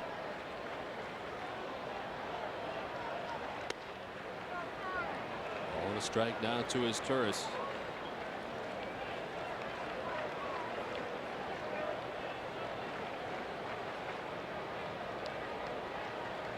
Nicer's Turris, the half-brother of Cesar's Turris, who played with the Dodgers, now a member of the Cubs. Snyder tries to keep Figgins close, diving back head first.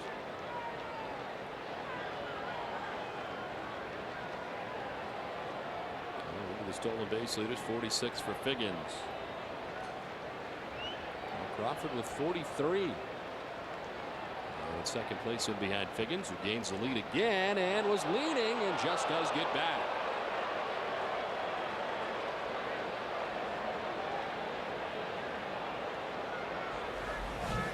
As Figgins trying to get his lead, the crossover step and going to the outfield side of the first base bag. That makes the tag a little bit longer for Youkilis.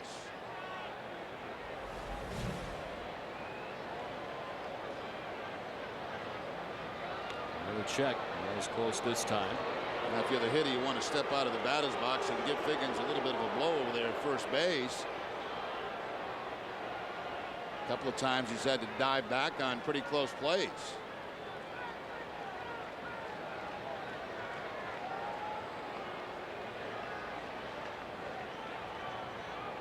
Snyder finally comes home, and it's hit in the air out towards center field. Coco Crisp on the move back there to make the catch. It ends the 4th inning, but the Angels get a run. They take the 3-2 lead.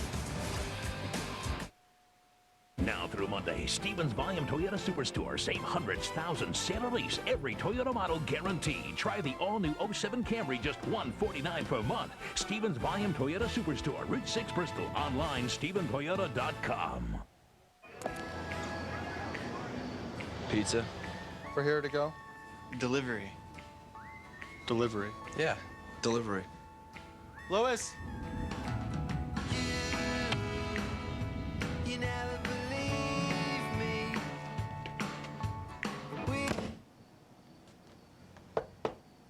Pizza's here.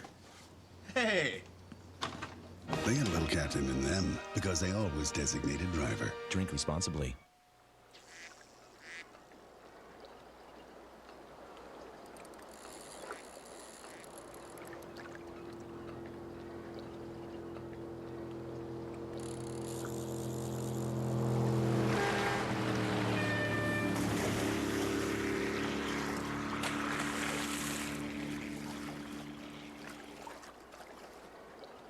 Where do your numbers come from?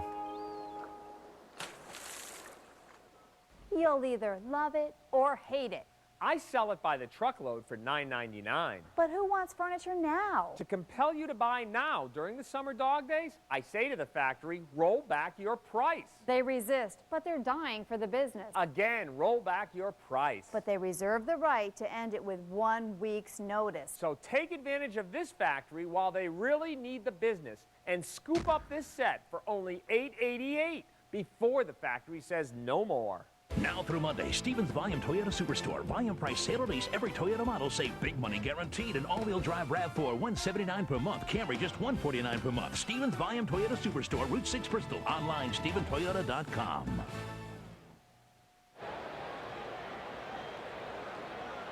Top half of the 5th inning, and Mark Loretta leading it off for Boston. Loretta, Ortiz, and Youkilis. The Red Sox now trailing by a run. The Angels getting single runs in the 2nd, 3rd, and 4th. Loretta 1 for 2, a strikeout in the 1st, a single in the 3rd inning. He takes the strike from Joe Saunders.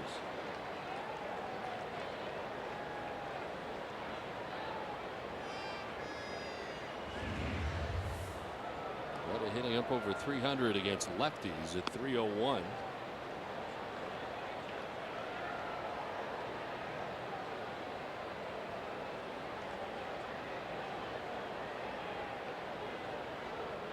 Red Sox so far 6-14 in August.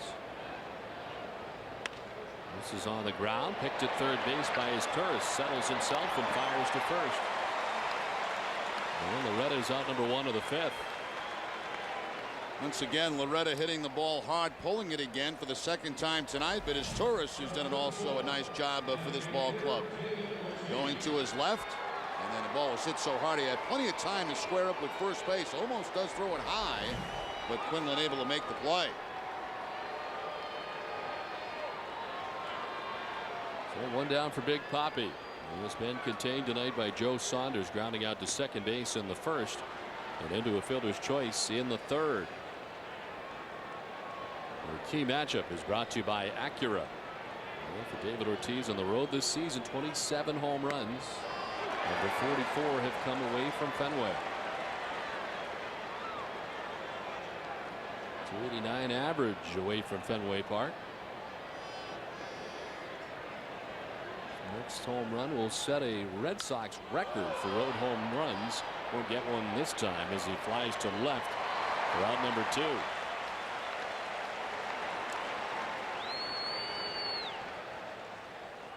Red Sox baseball on NESN is brought to you by your local Subaru dealers. Sovereign Bank, the official bank of the Red Sox cable network. And by New England Dodge dealers.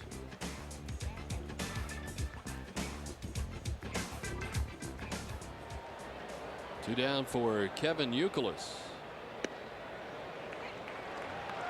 Youkilis striking out in the first inning.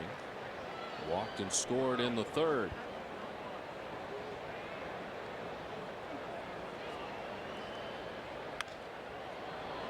Blooped out to right. Kennedy headed out, and the Angels second baseman runs it down. It's a 1-2-3 9-pitch inning for Joe Saunders. Halfway through this one, 3-2 Angels.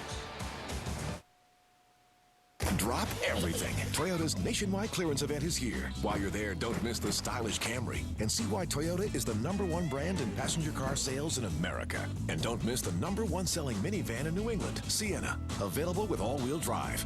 Right now, you could save with $1,000 cash back, or you could get your Sienna with 0% financing, or get your best Toyota Time clearance deal on a fuel-efficient Corolla. The clock's ticking. The Toyota Time clearance event ends September 5th. Toyota, moving forward. Free is fantastic, right? Like free coffee or free parking. But free checking? Usually you have to buy checks and keep minimum balances. At Sovereign Bank, free means free. And with our free interest checking, use any bank's ATMs free. You also get free checks, unlimited check writing, and free online banking with Bill Pay. It even pays interest.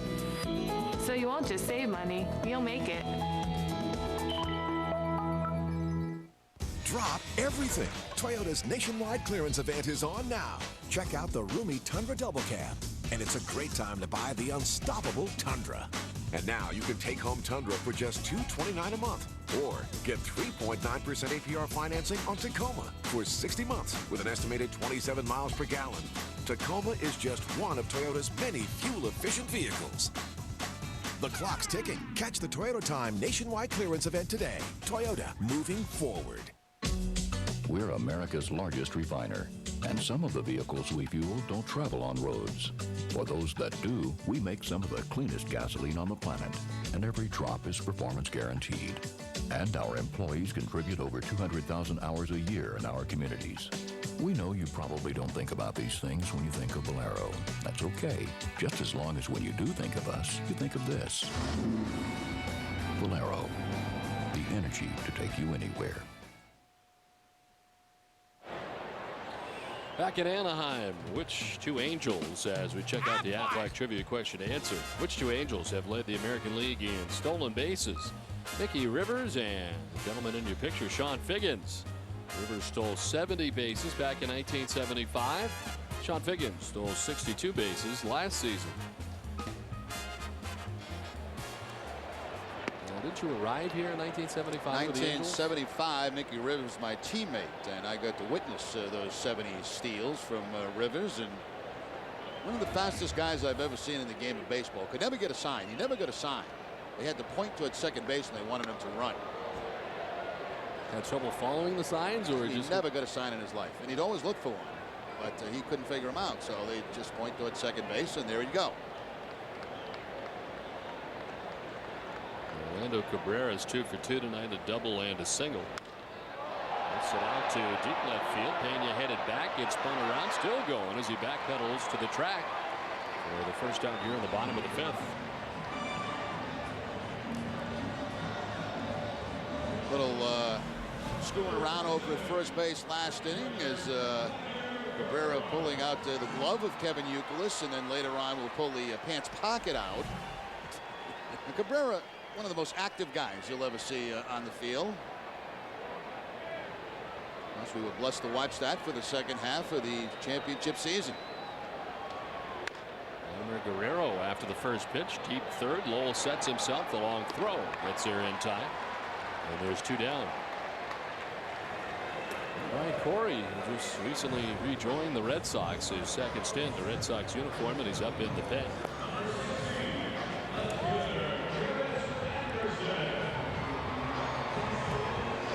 That's Dave Wallace coming off that hip surgery in a long flight here last night, under 6 hours, just under 6 hours coming out to the West Coast, and asked him how he made it through, and he had to get up about 6-7 times, walk around the plane a little bit. He said he's all right today. Down for Garrett Anderson, who struck out in the first, grounded out to second base in the third. Not quite to his average yet. Snyder standing at 74 pitches. So line foul down towards the tarp area.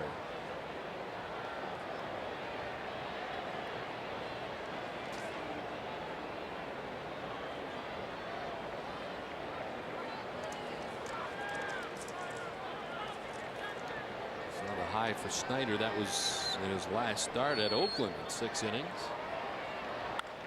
On the ground and through into right field. 2-out base hit for Garrett Anderson. His first hit, and the streak continues for Anderson against the Red Sox. It's now a 22-game hitting streak against Boston for Garrett Anderson. Gets the changeup from Kyle Snyder, hooks it by the topspin ground ball by Loretta at second base for the 2-out hit. I think Kason Gabbard also loosening down the bullpen. Right and left-handed action for the Red Sox. There's Gabbard.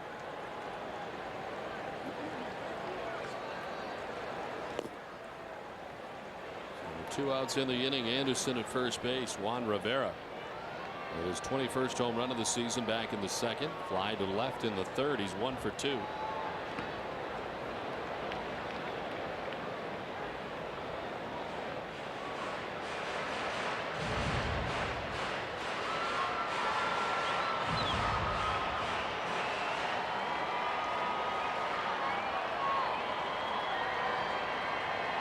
Including the 2004 postseason, the Red Sox have won 14 of the last 20 games against the Angels. But in the only games in the season series this year, at the end of July, the Angels took 2 out of 3 from the Red Sox at Fenway Park. This is the only time the Red Sox will be here in Anaheim. As the strike poured in there by Snyder to Rivera, 1-1. Red Sox last year winning the season series 6 games to 4, a 10-game season series last year.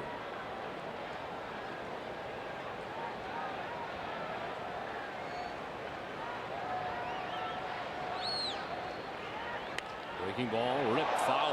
Look out. Tom Hallion diving to get out of the way. It took some quick reaction from Hallion down at third base. A little bit embarrassed after that. I guess on a scale of 1 to 10, I'd give him a 4 on this. Wow, just did get out of the way, too. He sure did. Wow.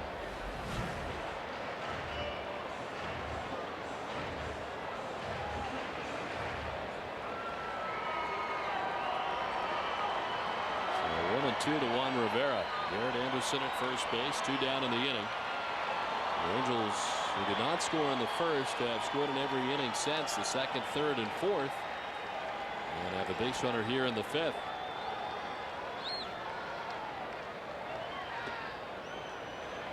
Really scooping it on a hop, and it's 2-2, and the breaking ball outside.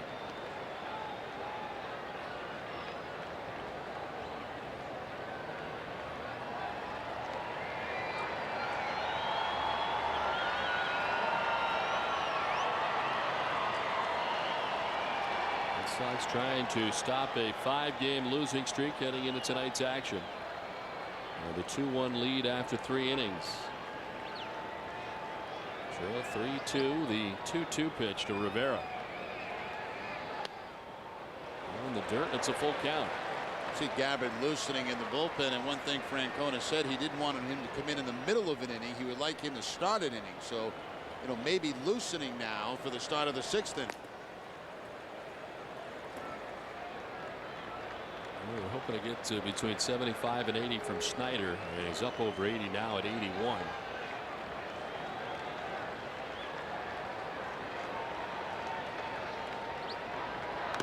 2 fouled off.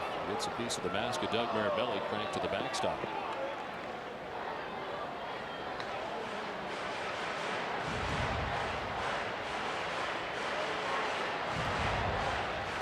Cabrera fly deeply to the left to begin the inning. Cabrera grounded out to third, but then the single by Garrett Anderson. Snyder's had to work a little harder here in dealing with Juan Rivera, who hit a home run off Kyle Snyder back in the 2nd inning.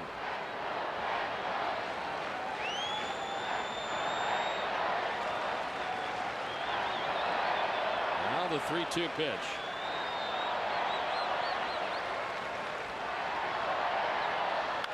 On the ground and through into left field, a base hit for Rivera. Anderson up to second base, and Rivera's got his 2nd hit off Snyder. He's 2 for 3. Now let's see if those plans change now. You got the left-handed Kennedy coming to plate, and of course Gabbard ready out in the bullpen, but he's going to send Dave Wallace out, which means that Snyder will continue here in the 5th inning. Now last time Snyder very effective against Kennedy with the curveball. He looked bad on the breaking ball.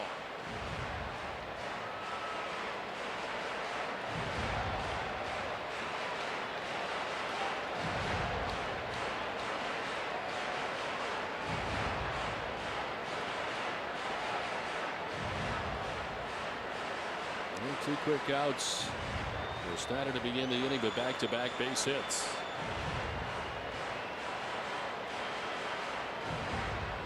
Jam now with Adam Kennedy coming up. He's 0 for 2. He's grounded out to second base and struck out swinging. Angels already with 9 hits. Kennedy and Mysuris Turris, only starting Angels not to have a hit in the ball game tonight.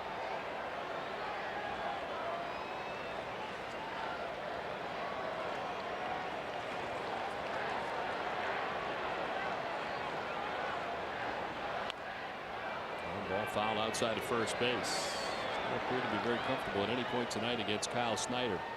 Again, he starts him with that breaking ball. This time there is contact, but pulling it foul. Most of the breaking balls that he's thrown, Kennedy, have been down and in.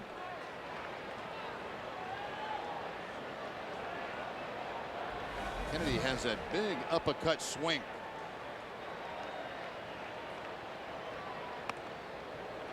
Stuff up top that time, missing a ball and a strike.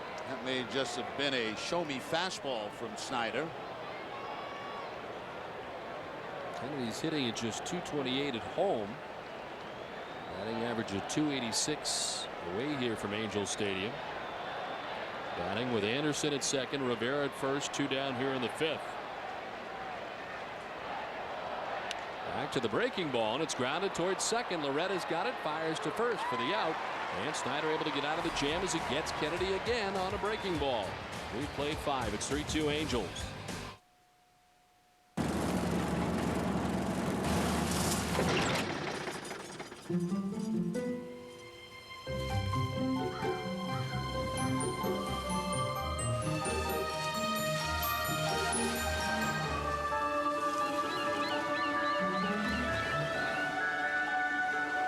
The country just got smaller. Southwest has lowered fares on our long-distance flights. See how we're taking low fares farther at southwest.com. You are now free to move about the country.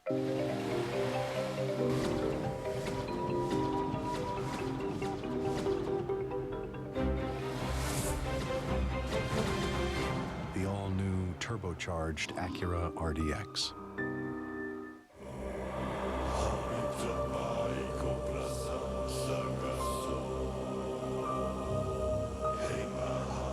Praised by man and machine, the all-new Acura RDX.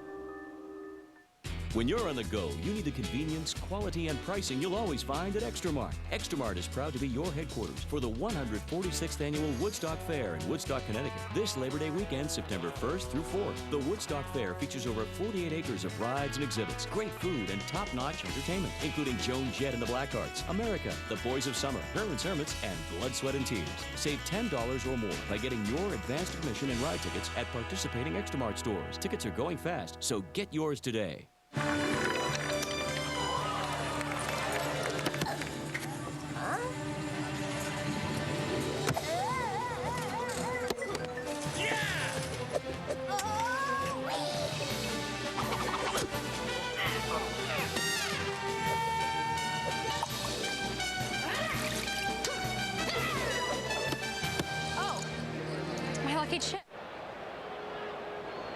Top half of the 6th inning, Willie Mopena leads it off. Red Sox trailing by a run, 3-2.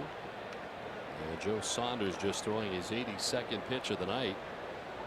Willie Mopena has been on base twice. A single to right, reached on the 2-base error committed by Sean Figgins in center field. It scored 2 runs. Well, another big play for the Red Sox offense was the line drive off the bat of Pedroia back in the 2nd inning with the bases loaded that turned into a double play. I mean, they could have ran Saunders out of this game very early had that ball gone through.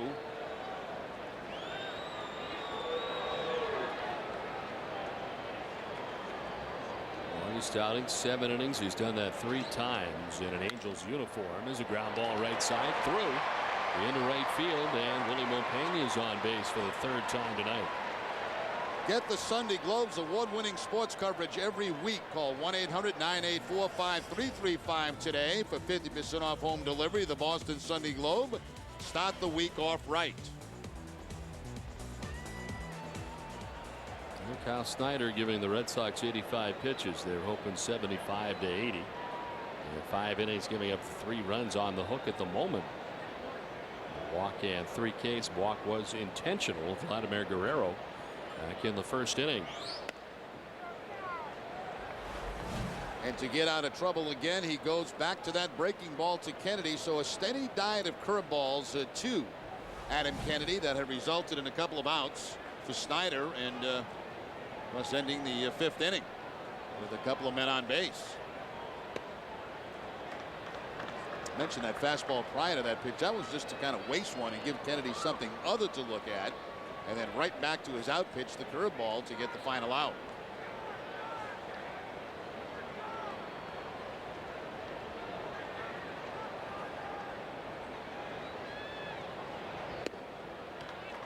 Red Sox with the lead runner on. 3rd time in 6 innings tonight for the Red Sox. Pena at first base.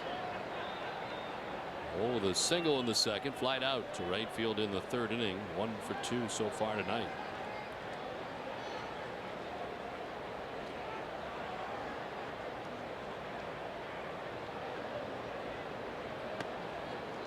In there for a strike, 3-1. Brendan Donnelly is up in the pen now for the Angels.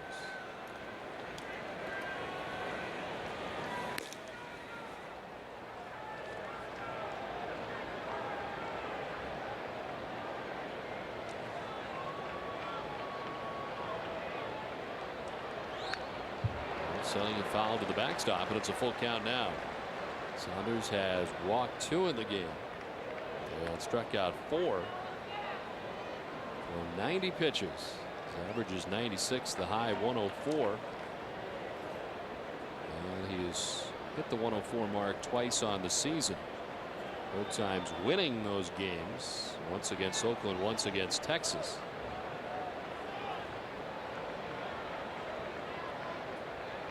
Soft toss to first as Quinlan was not even standing on the bag.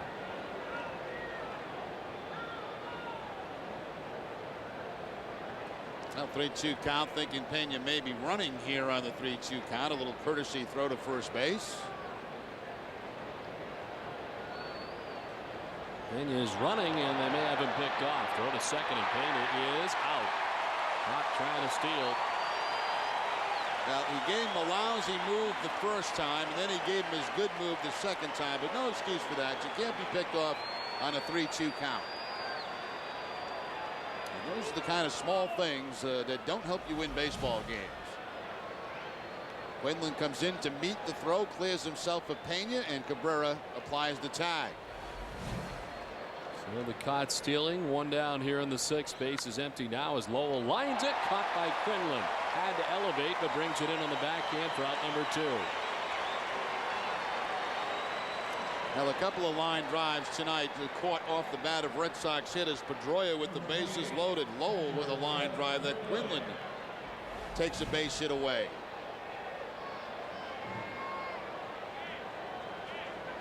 Didn't have to hold the runner on any longer. Get back in that normal position and is able to make the catch. Romero joins Donnelly in the bullpen, the only lefty they have out of the bullpen, the Angels. 2 down, bases empty for Doug Mirabelli. Mirabelli walked in the second inning, struck out swinging in the fourth. When you get back to that 3-2 count, you're not trying to steal a base. You're trying to stay away from a double play. And that's why you have to be absolutely sure the pitcher goes home with the baseball before you take off.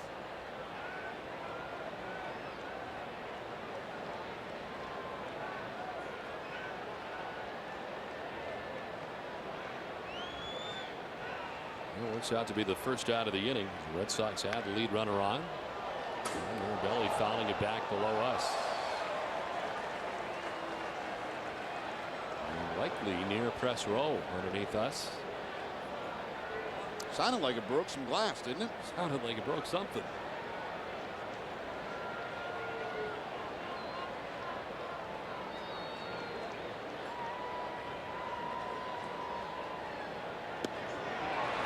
Waving at that pitch, evening the count now at 2-2.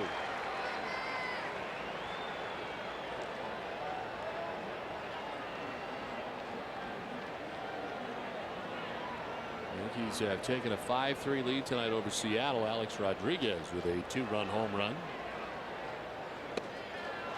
As the Red Sox trail here at the moment 3-2.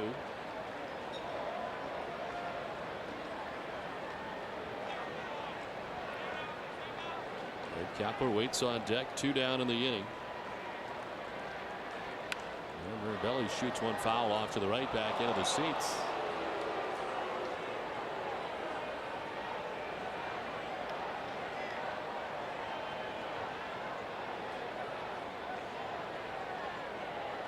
th game for Doug Mirabelli in a Red Sox uniform this season. His 30th start. Up and away that time from Saunders, and down to first base with his second walk goes Doug Mirabelli. Well, immediately after our Red Sox game coverage tonight, stay with Nesson for Sports Desk with Hazel May, presented by FW Webb, home of Frank Webb's Bath Centers. Among the topics tonight, complete post-game reaction from the Red Sox clubhouse, highlights from around major leagues, and how they impact the playoff picture, and the latest from Patriots camp. That's Sports Desk immediately following our game coverage here on Nesson. Well, Joe Saunders departs as this call to the bullpen is brought to you by a local Ford store. Every journey begins with a bold move. Start your journey today by visiting your local Ford store. It gives them 5 2/3. The pitching change from Anaheim, where the Red Sox trail 3-2. Donnelly on his way in.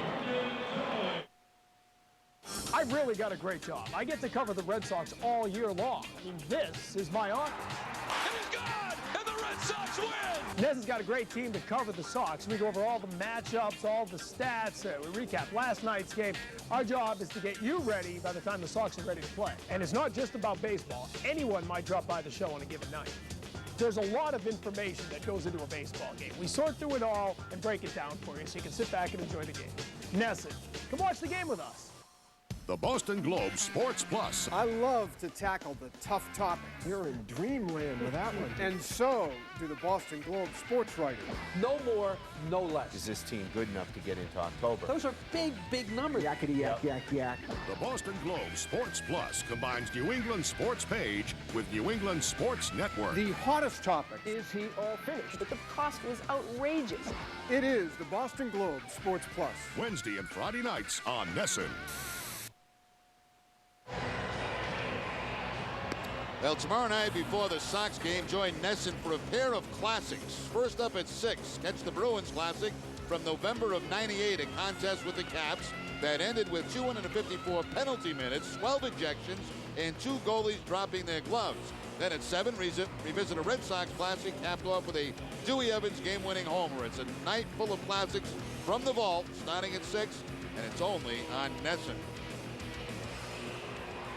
Well, 2 outs here in the 6th inning. They replaced Joe Saunders, who goes 5 2/3. The runs he allowed unearned. That's the error by Sean Figgins. 3 walks, including the last batter that he faced, Doug Mirabelli. A total of 98 pitches for the Angels starter tonight. New pitcher is Brendan Donnelly. 49th appearance for Donnelly, a 3-0 record this year against the Red Sox. A couple of games, he's worked a total of 3 innings, allowing 1 earned run. And you see Kapler 0 for 1 in his career against Donnelly. Let's have a win on Sunday against Seattle, going an inning and 2/3 of shutout pitching. The last 9 outings for him have been scoreless. As he deals with Gabe Kapler, Doug Mirabelli at first base, 2 down in the 6th. Interesting when you look down at third base at his tourist in a 1-run ball game and 2 outs. He's protecting that line right on top of the third base line. He doesn't want a ball to get by him and run down that left field corner, and of course that would score a run if it did.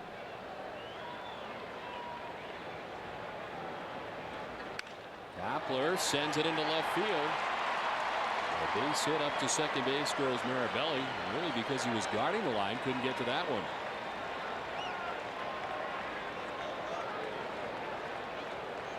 Sometimes you question that, you know, because you give up a lot of space right there. Now, if he's in his normal position, there's a chance he makes that. The other question is, with Mirabelli at first, would he be able to score on a ball all the way down the line? But the fact is, that's the way many managers play it. Protect that line, especially with the 2 outs, and try not to have that run score from first base on a ball down the line. So 1st and 2nd and 2 down. For Dustin Pedoria, who got his first major league hit his last time up, 1 for 2 in the ball game. He's hit the ball hard twice tonight. Now 2 at bats tonight. The first one ending up in a double play, but a ball hit right on the button. Line drive, but Cabrera makes the play, and of course the second at bat picks up his first major league base hit. On a base hit to center field.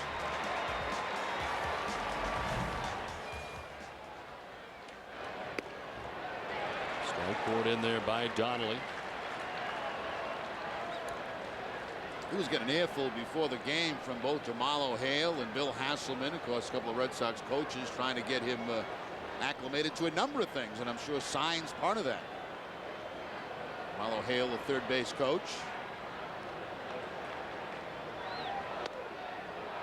He's a guy who walks more than he strikes out coming into this season. He worked 77 walks while striking out only 50 times in 617 career professional at bats in his first 2 professional seasons.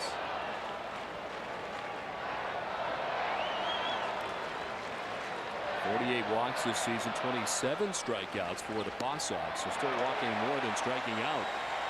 As the count here, 2-2.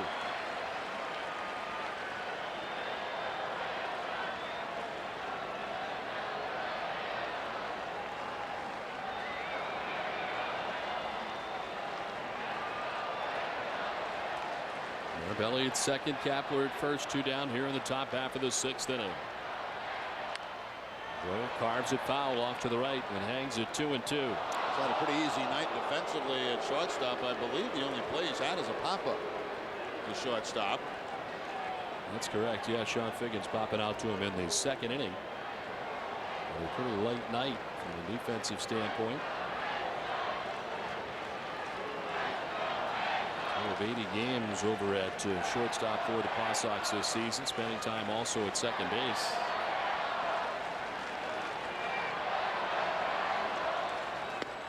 Swing and a miss. Elevated and struck him out to end the inning. The Red Sox strand a pair. 5.5 done. It's a 3-2 Angels lead.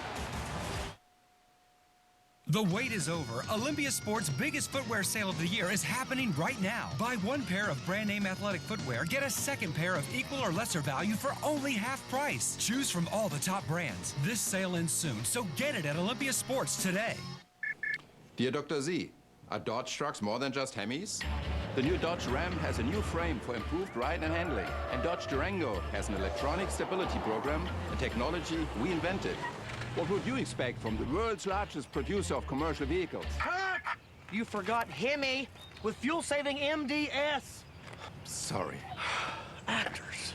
Now, qualified returning Daimler Chrysler lessees can lease a Ram 1500 with a 4.7 V8 for $189 a month. Attaboy. Rip City, baby. Yeah. Who'll win the Major League Baseball Comeback Player of the Year award presented by Viagra? Go to MLB.com/comeback award, vote, and you may win a trip to throw out a ceremonial first pitch at the World Series. Fox 61 won the Mark Twain Award for Overall Station Excellence and was awarded Connecticut's Best Newscast by the Associated Press. Then Fox 61 was honored with more Emmy Awards than any other Connecticut TV station, including Best Team Coverage. In July, no 10 or 11 p.m. newscast had more viewers than Fox 61 News at 10. Thanks, Connecticut, for making us your home for award-winning news, the coolest comedy, pulse-pounding drama, and the biggest events in entertainment and sports. When it happens on television, Connecticut knows it happens on Fox 61.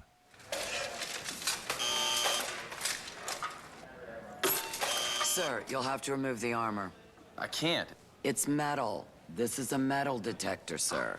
See, I just won Connecticut Lottery's Win for Life. I get $5,000 a month for the rest of my life. I'm not taking any chances. Win for Life from the Connecticut Lottery. See? Told you. The longer you live, the more money you get. Well, it's not too late to get you tickets for the Futures at Fenway minor league doubleheader at 2 o'clock on Saturday. In Game 1, Lowell faces Oneonta. Then the Paw Sox play Rochester. Tickets start at just $5 and are still available at RedSox.com. And if you'd like to beat the heat with family and friends in a suite, call 877-RED-SOX-9 and ask about our luxury suites for minor league prices. Well, Kyle Snyder headed back to the Red Sox clubhouse after 5 innings, 9 hits, 3 runs, walked 1. It was intentional, and struck out 3. New pitcher is Kason Gabbard. 1 appearance for the Red Sox, and there it was, July 22nd, a start at Seattle. 5 1/3 innings, 8 hits allowed, 3 runs, 2 walks, and 3 strikeouts. Pitched pretty well in that game. There you see his minor league totals: a 10-9 record, 3.66 ERA. That's a combination of between AA and AAA. His second stint with the Red Sox this season. He started the season very quickly at AA Portland, winning his first 9. And a new record for Sea Dog franchise history. 13 starts, 9 wins for him before heading up. This one on the ground. Rounding behind it is Pedroia. Sets and throws in low, but dug out nicely by Youkilis. Just in time to get Quinlan, and the first time that Pedroia has been challenged in the majors. Yeah, very, very close play at first base, too, for Quinlan, who doesn't run all that well. Pedroia took a long time to get rid of that ball, and it ended up being a very close play at first base. Pedroia on the big hop, and boy, he took a long time to get rid of it, and I think was surprised that it ended up being that close. And we'll get some help on the other side. We saw the scoop on the backhand, and there's one down here in the 6th.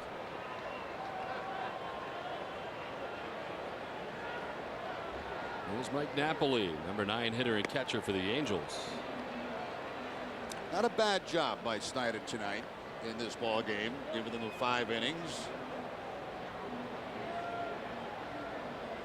He departs on the hook, giving up 3 runs. The 1 walk that was intentional, that was Guerrero back in the first. 3 strikeouts, got out of some jams as the Angels have left a total of 7 men on base through the first 5. Did not enjoy a 1-2-3 inning tonight. The Angels have had base runners in every inning.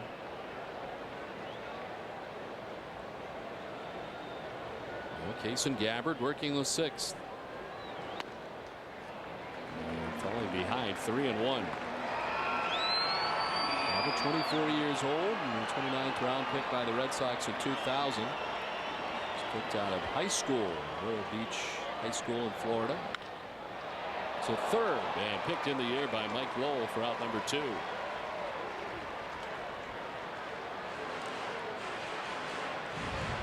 So 2 down here in the 6th inning. Sean Figgins coming up.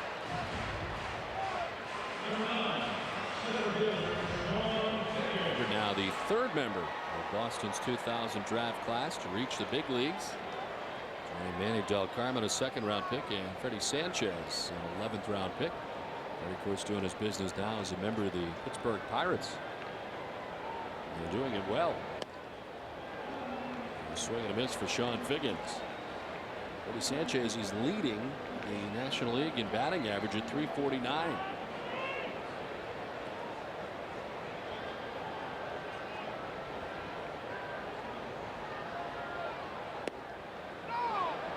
Tried to hold up, and they'll check he did, says Larry Young, first base umpire.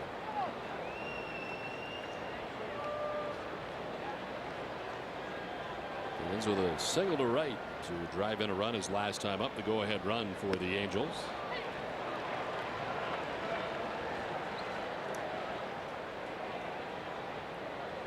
.255 from the right side for Figgins. .271 to start the game, hitting left-handed.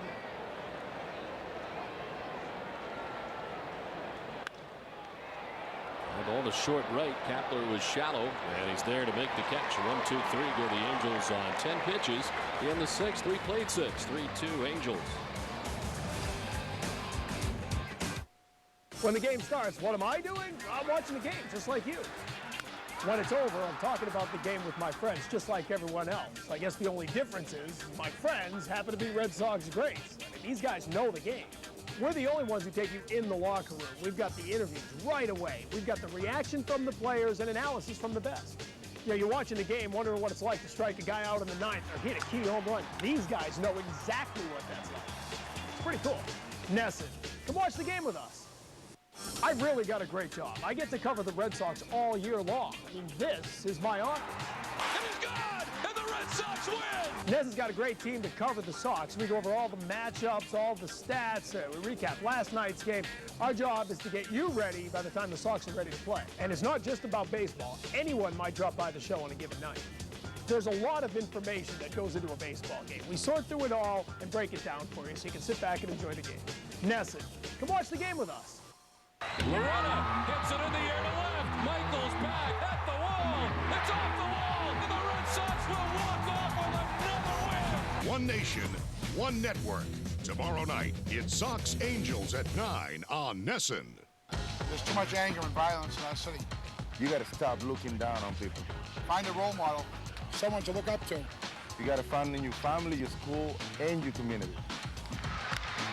The greatest clutch hitter in Red Sox history has done it again. Big Papi.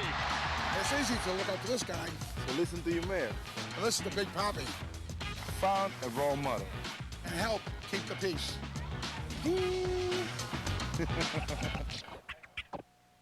Nesson and the Jimmy Fund would like to thank everyone for their continued support and generosity for another record-breaking year of fundraising. Thank you for your support of the Jimmy Fund and the fight against cancer. Make plans now to sail the seas with Red Sox legends on the annual Red Sox Cruise in January. For more information, call 800-336-2267. Coco Crisp leading it off in the top half of the 7th inning. Red Sox trailing by a run. As it is Crisp, Loretta, and Ortiz. Brendan Donnelly returning to the hill as he was able to get the final out of the 6th inning. Striking out Dustin Pedroia to end the inning. And for a strike, and it's a ball and a strike to Coco Crisp. Now here in Anaheim, they have the kiss cam between innings, and looks like Joe and Troopy were not going for it. Although Joe looks like he's ready to make a move.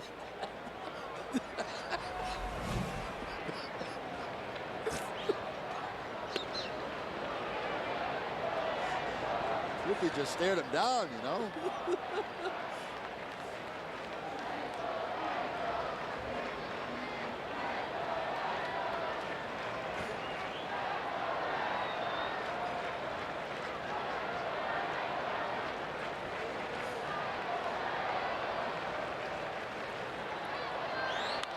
Chris blinds it to first, and Quinlan makes the catch for the first out here on the 7th.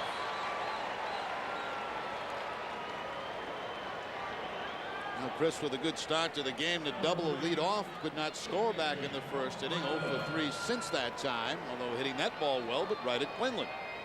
Pretty similar to the way Lowell hit with Quinlan last inning. You see Joe turning like he was thinking about it. He was giving us some thought.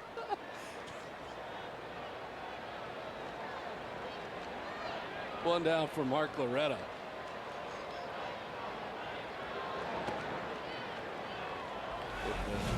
No. Watch this when he turns. He sees it upstairs. And look, Troop, looky. Want a kiss?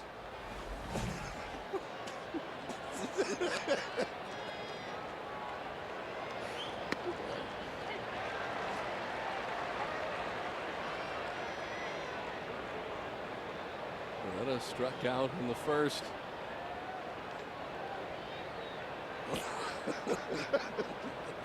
The Troopster having none of it.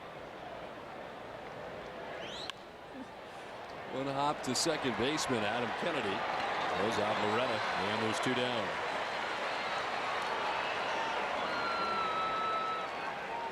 Red Sox baseball on Nesson is brought to you by Olympia Sports, the official sporting goods retailer of the New England Sports Network.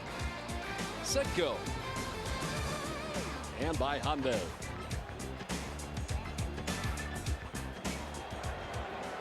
And Brendan Donnelly getting the first 2 outs here of the 7th inning. Mike Soch out to get him. One-run ball game. He's going for J.C. Romero against Ortiz. Maybe I'm wrong. Scott Shields. Coming in from the pen. A pitching change with 2 outs in the 7th.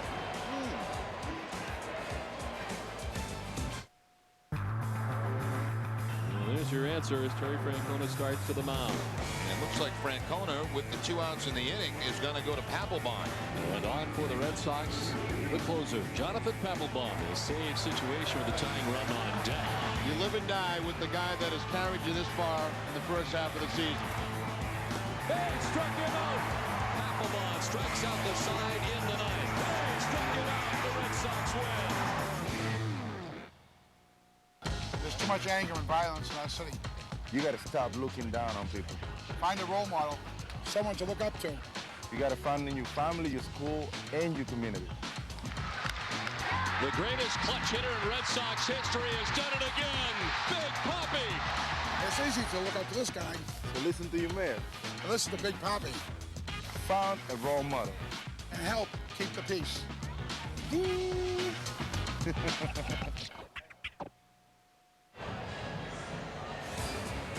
Back at Angel Stadium, where this game summary is brought to you by local Lincoln Mercury dealers. Well, Sean Figgins out in center field after this ball for Willie Montpena. Drops it off the hill of the glove, leading to 2 Red Sox runs. He would atone for it, though, at the plate in the 4th inning. A single to right field that would score Rob Quinlan and give the Angels the 3-2 lead they had. And tonight, in his first Major League game, Dustin Pedroia picks up his first Major League hit and his second at bat tonight. With a single to center field in the 4th inning. Brendan Donnelly comes out after working an inning and getting the first 2 outs here in the 7th inning. Hands the baseball off to Scott Shields. Scott Shields making his 58th appearance, a 6-7 record out of the bullpen. Only 56 hits and 67 2/3, 15 walks and 69 strikeouts. David Ortiz, a couple of career home runs against Scott Shields. Papi all geared up, swings and misses. And he is the setup guy. There's no question about that. And I thought we'd see Romero here. Romero's pretty tough on lefties.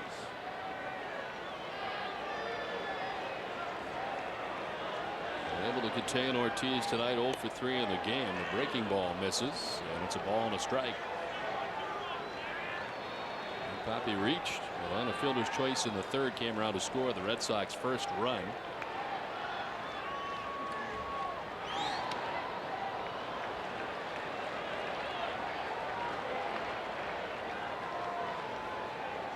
Now for the Forest Cold blast.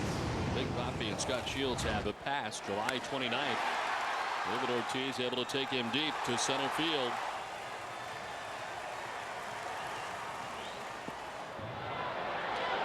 I remember that home run because I did that game.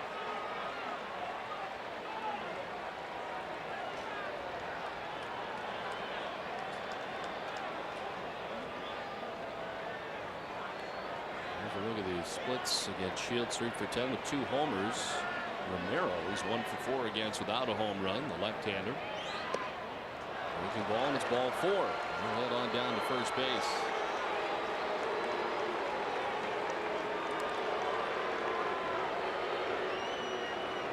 So Big Papi aboard with 2 down, and it brings up Kevin Youkilis.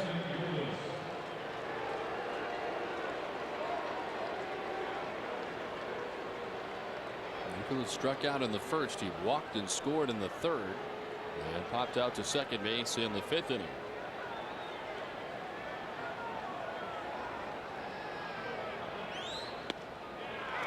First pitch strike to Youkilis. 93 in the fastball from Scott Shields. Saunders, the Angels starter, went 5 2/3. The pitcher of record right now for the Angels. Brendan Donnelly an inning, and now Scott Shields. Youkilis hitting with that same situation as we saw last inning with Izturis, right on that third base line with the 2 outs.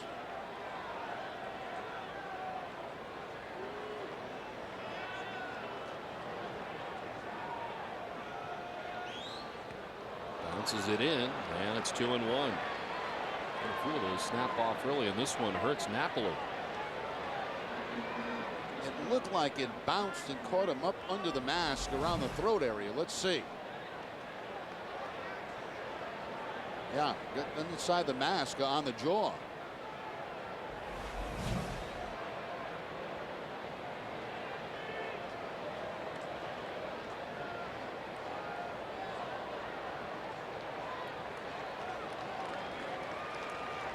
Certainly Mike Scioscia knows what that feels like.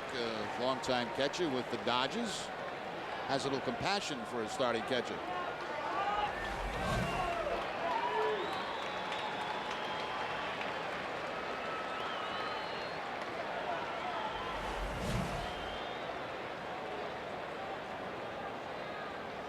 Professional courtesy here. Mike Everett, home plate umpire, giving him some more time.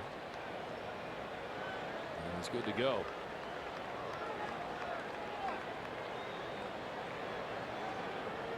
David Ortiz at first base, 2 down here in the 7th. And Kevin Youkilis with a count of 2-1.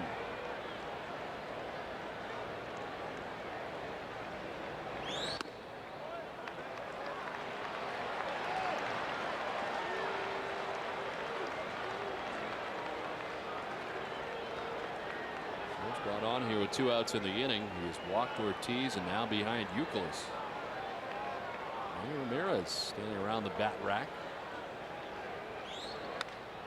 In the air to left field. Oncoming is Garrett Anderson towards the line. He cannot make the catch. It's a fair ball, and it gets by him. Big Papi coming around from first base will tie the game. And into second goes Youkilis. Red Sox tie it up 3-3. A bid by Garrett Anderson, who can't make the catch. It lands fair and then gets by him, and he's got to go run it down as Ortiz runs around from first base to tie the game. Now, we've seen a couple of bad plays in the outfield tonight by the Angels. Figgins giving the Red Sox 2 runs. Now Anderson should back off this ball. He can't get to it, and he's got to be able to knock that ball down. If he does, the Red Sox don't score a run. Once it gets by him, Ortiz scores easily from first base. So Anderson took the gamble that he could make the catch on it. The problem with that gamble, the ball gets by him. So the outfield and left and center field have given the Red Sox all 3 runs tonight. Youkilis at second base now. Willie Montpena. Pitch in the dirt. Napoli able to knock it down. So they go to Scott Shields. He walks a batter and now sends ball to left field that Anderson can't make the catch on, and Youkilis ends up at second base, and all of a sudden it's a tie game. We can erase the Angels starter Joe Saunders from the decision.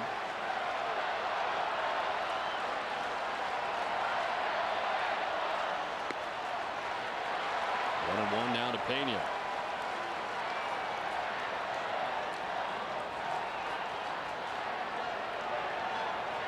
So a double and an RBI for Kevin Youkilis as Mike Lowell waits on deck.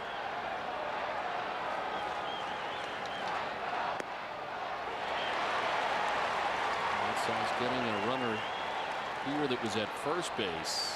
1 for 9 tonight with runners in scoring position. And you stretch it back over the 5-game series against the Yankees. They're hitting at just 197. Runners in scoring position, and there's Youkilis at second base. As Pena takes ball 2, 2-2.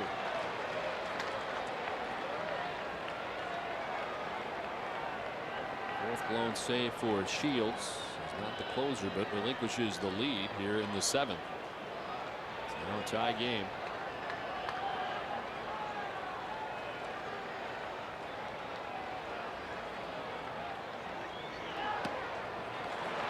Full count for Willie Pena.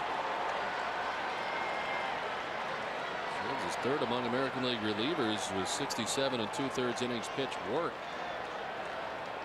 42 of his last 57 outings have been scoreless outings.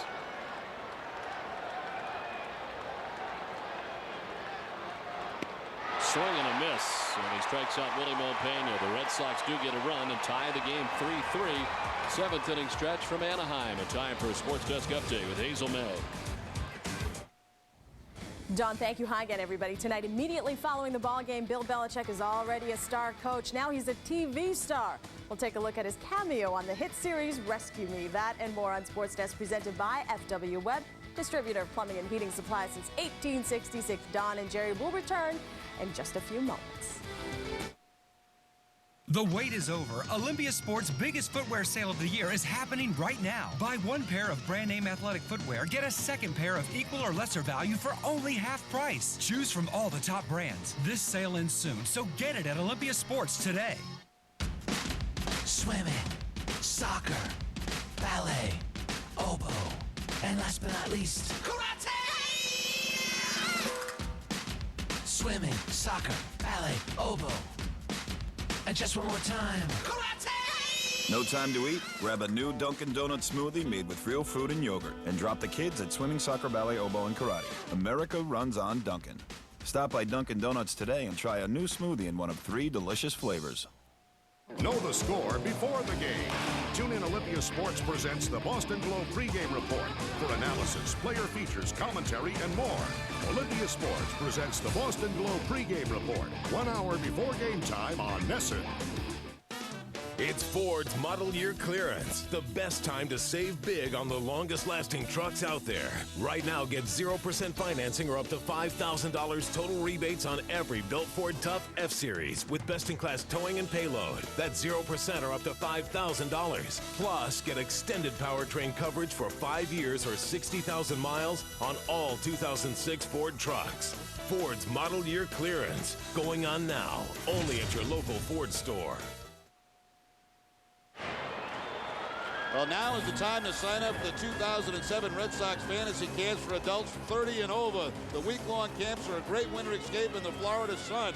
You play with and against the heroes of your youth. The camps consistently sell out. So call now while spaces remain at 877 Red Sox 9.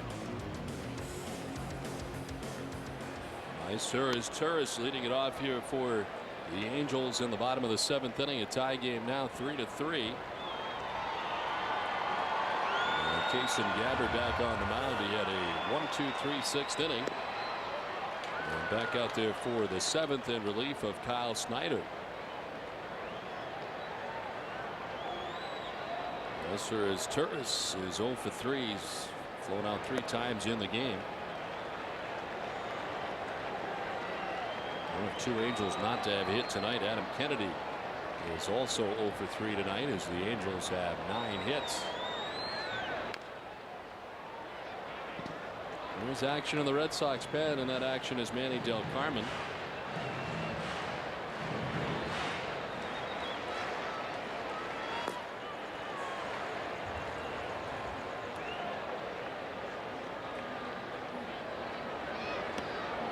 This one gets away, and it's a full count now to his Turris at the heart. The Angels order coming up here is Torres followed by Cabrera and Guerrero. He gets on. Anderson will have a chance.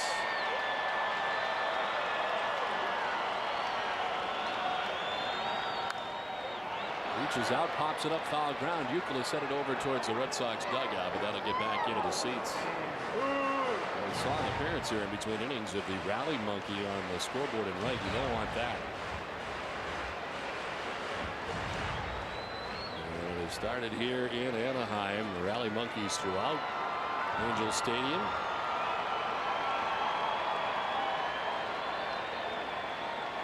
Three-two pitch. Ball four, lead runner on for the Angels here in the bottom of the 7th inning. Second walk given up by Red Sox pitching tonight.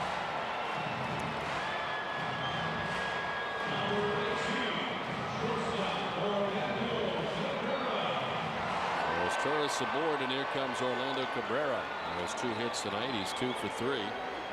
Right to the warning track in left field his last time up. Well, we'll see how Mike Scioscia plays this. A lot of options, obviously. Good speed for his Torres, a hit and run guy in Cabrera.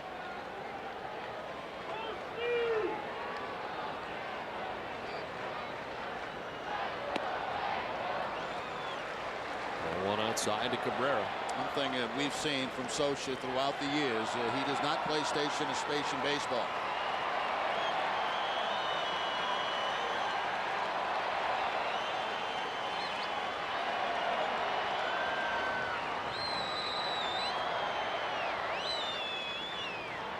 There goes the runner at first as Cabrera sends it foul off to the right. Euclid's running down, but it's back into the seats. The hit and run becomes more of an option, especially with a lefty on the mound. Lefties have a little bit difficult to move to first base, sometimes tougher base runners to pick up, so instead of the straight out steal, they play hit and run.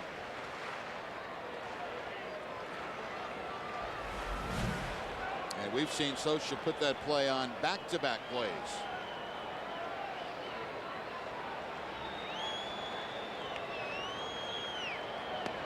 Cabrera taking a pitch inside, 2-1. Got the count now, or if he chose to do it again, the good count to do it on the 2-1 count.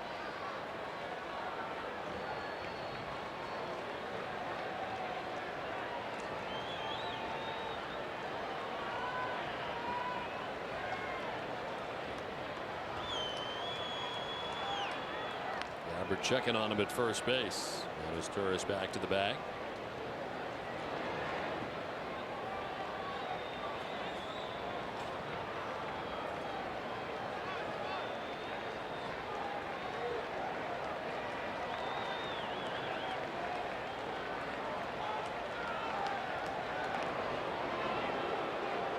Coming off the bag to retrieve that throw from Gabbert. Same thing applies on a hit and run. You know, you don't want to be picked off. You're not being asked to steal a base. You're trying to get to some infielders to move and get contact out of that hitter. There he goes, and it's a hit and run again, but Cabrera fouls it off. Cabrera upset with himself.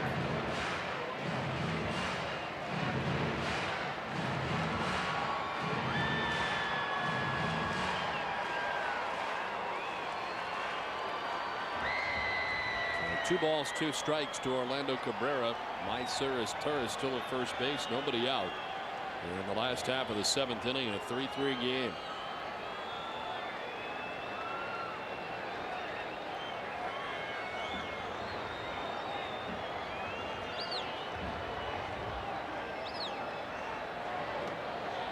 There's ball 3, and it's a full count. And he'll be going here again now on the full count. Cabrera does not strike out that much.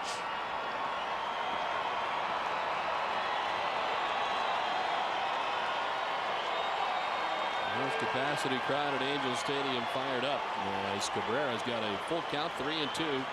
There's Torres at first base.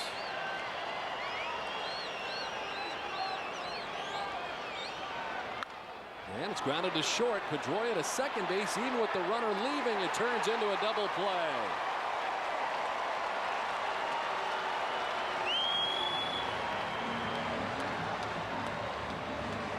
whole idea of sending the runner on 3-2, stay away from the deuce. But the ball hit right at Pedroia. He quickly gets the ball to Loretta. That gets the force out at second base. And Loretta has plenty of time to get Cabrera at first base, not even into pitching. So 2 times they attempt the hit and run. Cabrera fails both times. Then with the runner off on the 3-2 count, it still ends up in a double play. Well, Mirabelli out to talk to Gabbard. So a very big double play there for the Red Sox. Lead runner had been on. And the base is now empty with 2 down. Home plate umpire Mike Everett out to break up the meeting. Well, obviously the conversation about the man at the plate, Vladimir Guerrero, they're going to stay with the left-hander. Anderson is on deck.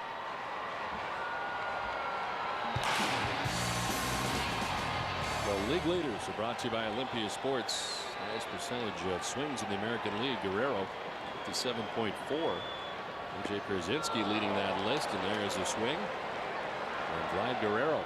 And the intention here is not to throw a strike. Let him chase bad pitches, and he did on the first pitch. He's averaged 37 homers and 112 RBIs in the last 8 seasons. 27 home runs to begin the night as he fouls it off to the right.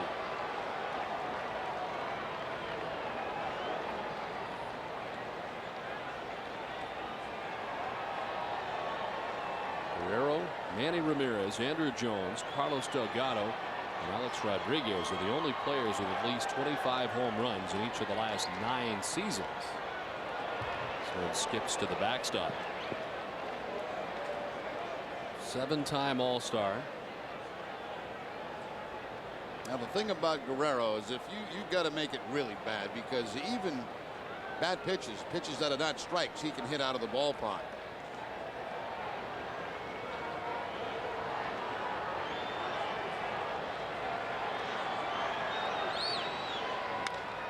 Lined into left field for a base hit.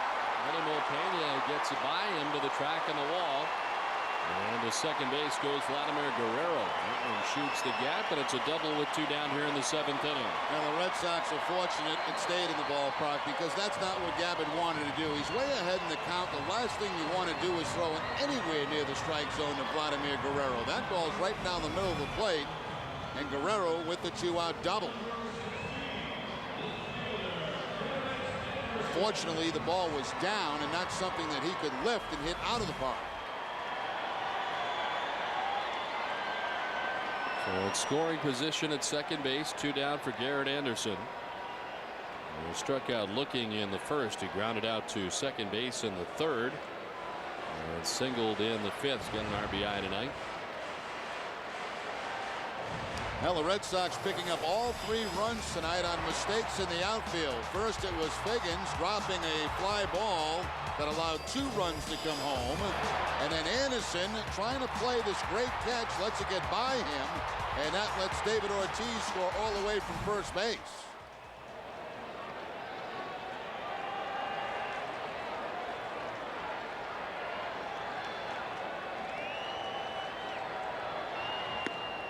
Anderson taking the breaking ball for a strike over the inside corner. Breakdown for him last season against lefties at 330. This year only at 227.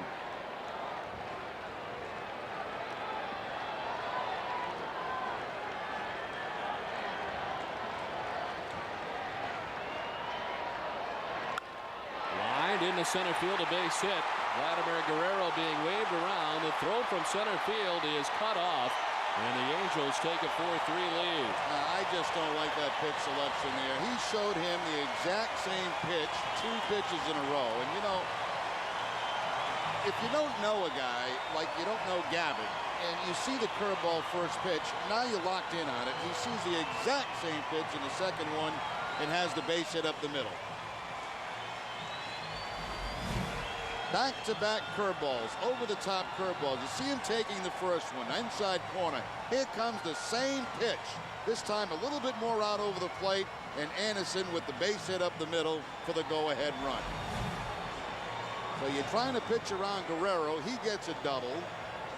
And you throw back-to-back curveballs to Anderson, and he puts the Angels ahead.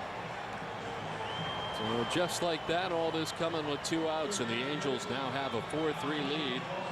As Terry Francona gets back into the bullpen again, the pitching change from Anaheim.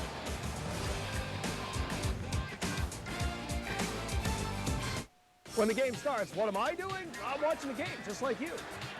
When it's over, I'm talking about the game with my friends, just like everyone else. I guess the only difference is my friends happen to be Red Sox greats. I mean, these guys know the game. We're the only ones who take you in the locker room. We've got the interviews right away. We've got the reaction from the players and analysis from the best.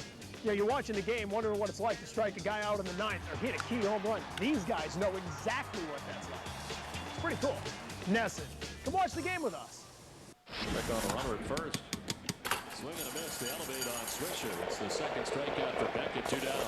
And both strikeouts on the back. Hey, how about a serving of Red Sox action with your breakfast? Breakfast with the Sox, a 2-hour replay of the West Coast games. Relive the drama. Relive the glory. As we thaw out a classic Bruins game straight from the Nesson archives. The Gang from the Garden take to the ice again on Classic Bruins. Monday through Thursday at 6, only on Nesson.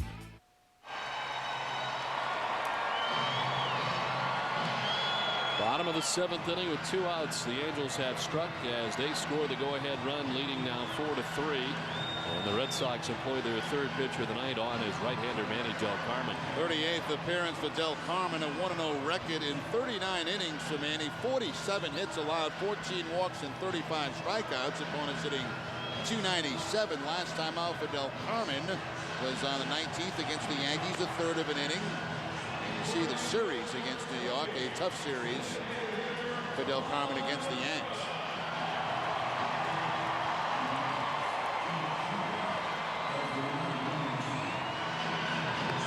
So Kaysen Gabbard leads after an inning and 2/3, giving up 2 hits and the go-ahead run.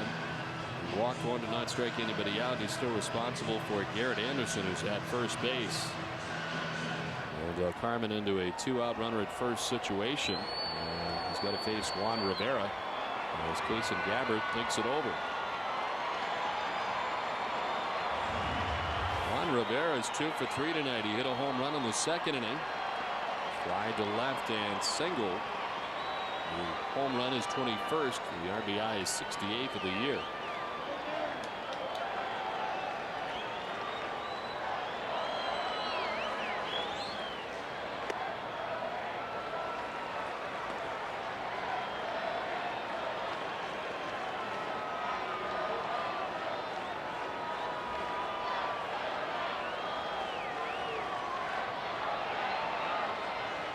Last year establishing career best, 15 home runs and 59 RBIs. He surpassed that this year, getting even better for the Angels with now a total of 21 home runs and 68 RBIs.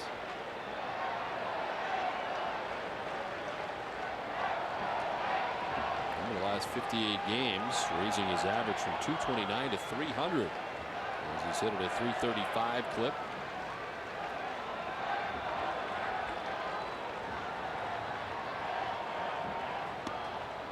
Ball in there for a strike, and it's 1-2.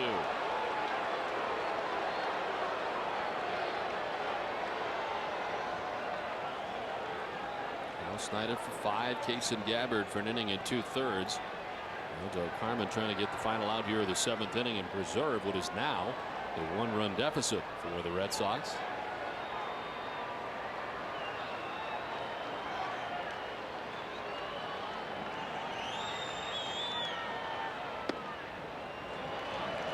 It's up now at 2-2.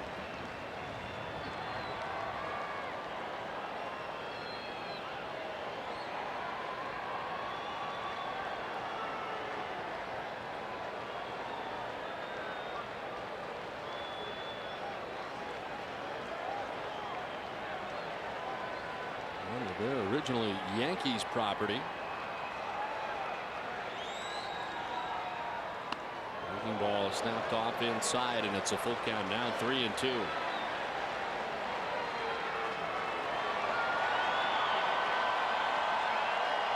On deck is Adam Kennedy, 2 outs, runner at first, and a full count now to Juan Rivera.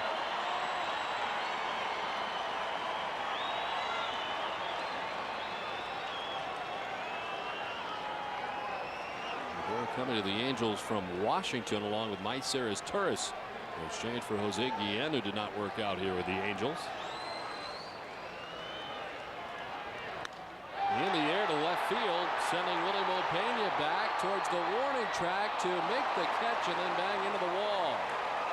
Mopena holds on to it to end the inning, but the Angels do get a run to pull ahead 4-3 at the end of 7.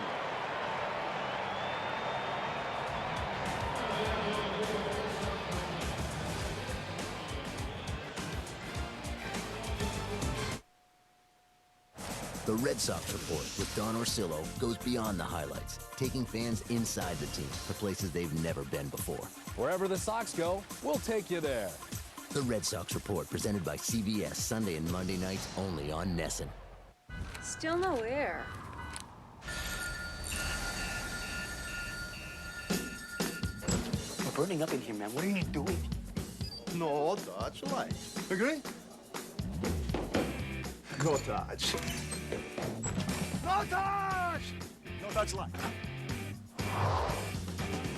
When the situation calls for cold refreshment, call for Rocky Mountain Cold Coors Light. Taste the cold. Ah, no touch.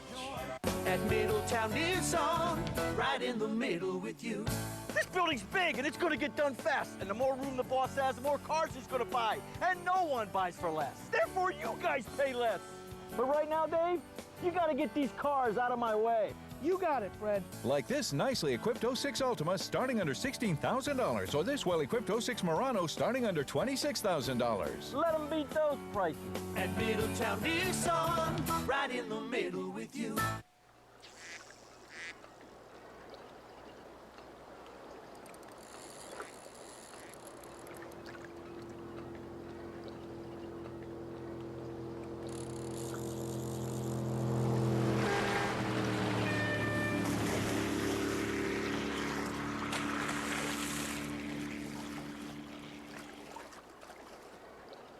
Where do your numbers come from? Check on a runner at first.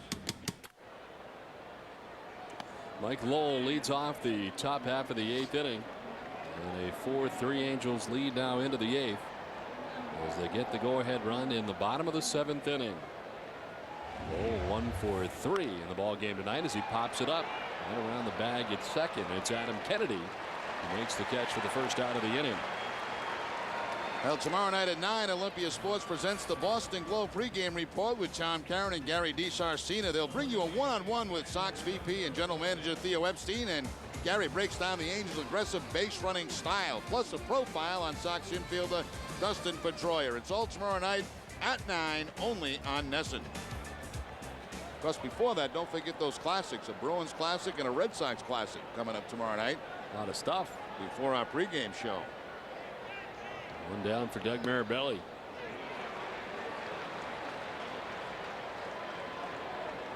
Mirabelli has walked twice in the game tonight, wrapped around a strikeout back in the 4th.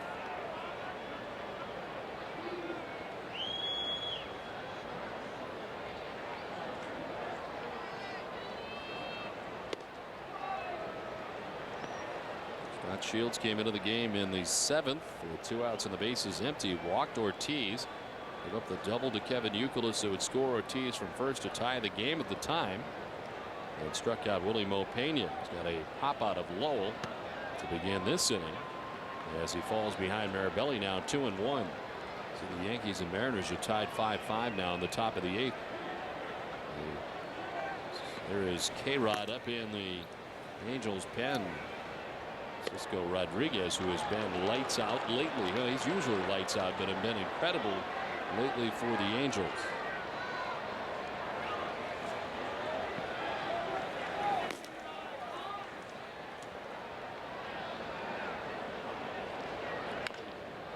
Looking back, grounder foul. That ends up over by the Angels dugout. K-Rod has been outstanding against the Red Sox. He has a 0.75 career ERA against Boston. That's 1 earned run in 12 innings pitched against the Red Sox. Right now tied for second in the American League with 34 saves. Fortunately, that screen and that young lady was not hurt by that bat that came out of the hands. Doug Mirabelli. To third base, deep third is Turris. Throws out Mirabelli, and there's 2 down.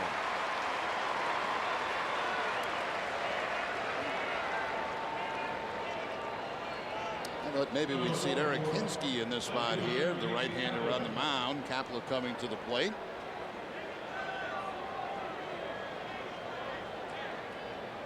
I haven't seen him hit for Gabe Kapler a lot as Kapler comes up and has struggled. He's 1 for 3. There's Manny with a bat in hand. He'd had a bat in hand earlier.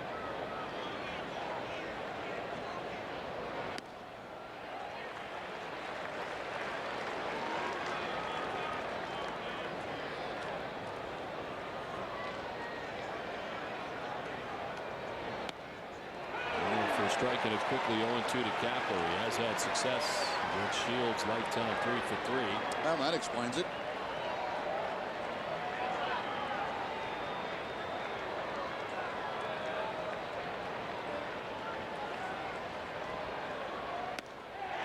Not this time, however, as he strikes out. Second strikeout for Shields. Down and over go the Sox. 4-3 Angels.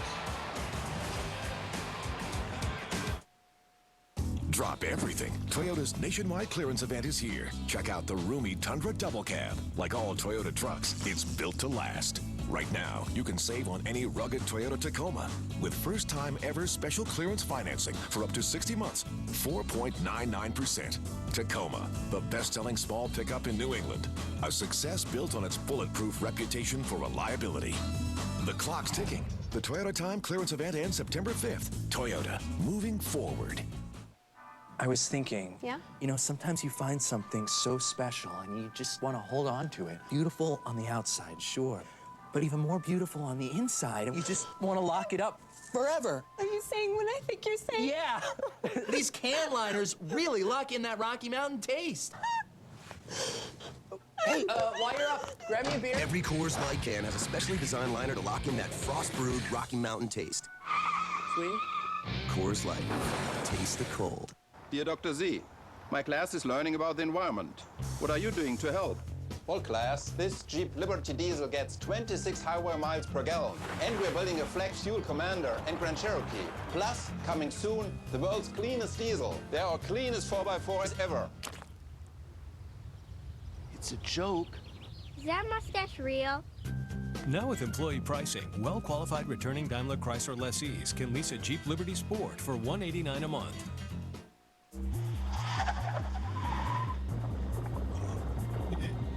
There's no way to hide it.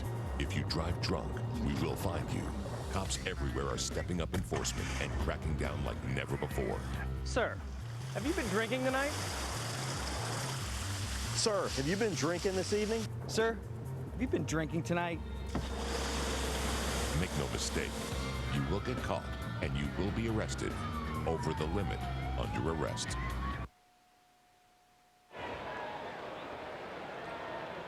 Last half of the 8th inning, the Angels on top 4-3 as Manny Del Carmen returns to the mound. And faces Adam Kennedy. Begins things here in the bottom of the 8th. Kennedy, Quinlan, and Napoli bottom third of the Angels order, and Kennedy is without a hit tonight. 2 groundouts to second and a strikeout for the Angels second baseman.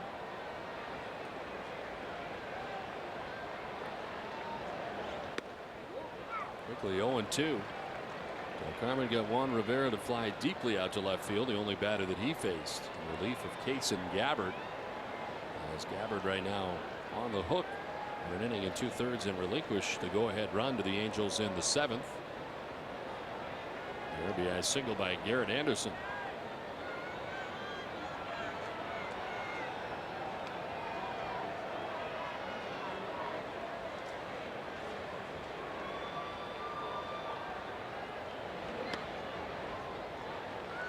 High, and it's 1-2.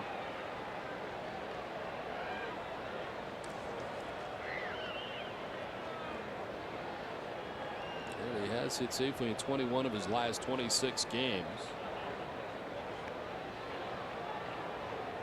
7th season now for Kennedy with the Angels. His 5th opening day start this year at second base. Swing and a miss, and he strikes out to open up the bottom of the 8th. 0 for 4 showing for Adam Kennedy. Yeah, they've made some pitches on Kennedy tonight, in particular Snyder with his curveball. Now a very good pitch by Del Carmen going down and away with that turnover fastball for the strikeout. So Kennedy now 0 for his last 13.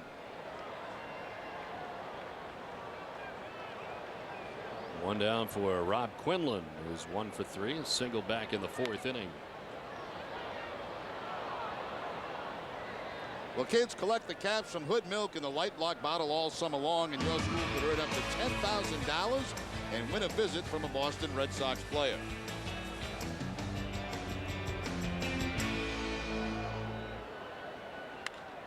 On the ground at Mark Loretta at second base. Gets it there in time to get Quinlan, who got down the line pretty well, and there's 2 down.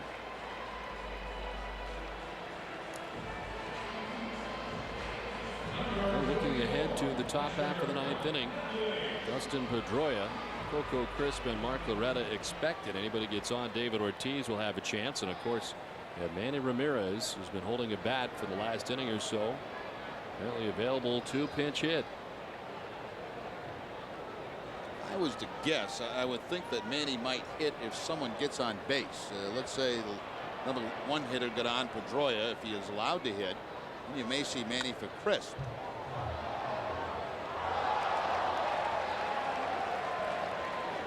It's great to have come off the bench, but you'd much rather have him in your lineup. You mentioned Terry Francona said that if he did get a hit, you may have to run for him, which would change the dynamic together as well. Apparently an option here tonight for the Red Sox. Had a bat in the 6th inning and then had a bat last inning as the Red Sox were batting.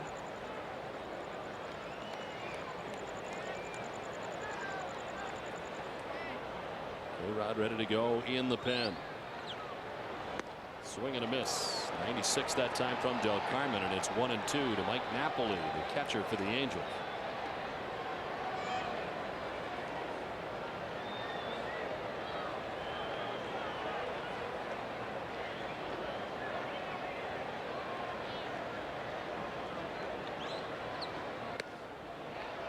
Wow, Del Carmen thought he had strike 3, was headed to the dugout, gets the bad news. It's 2-2. I don't blame him. That looked like a pretty good curveball that might have picked up the outside corner.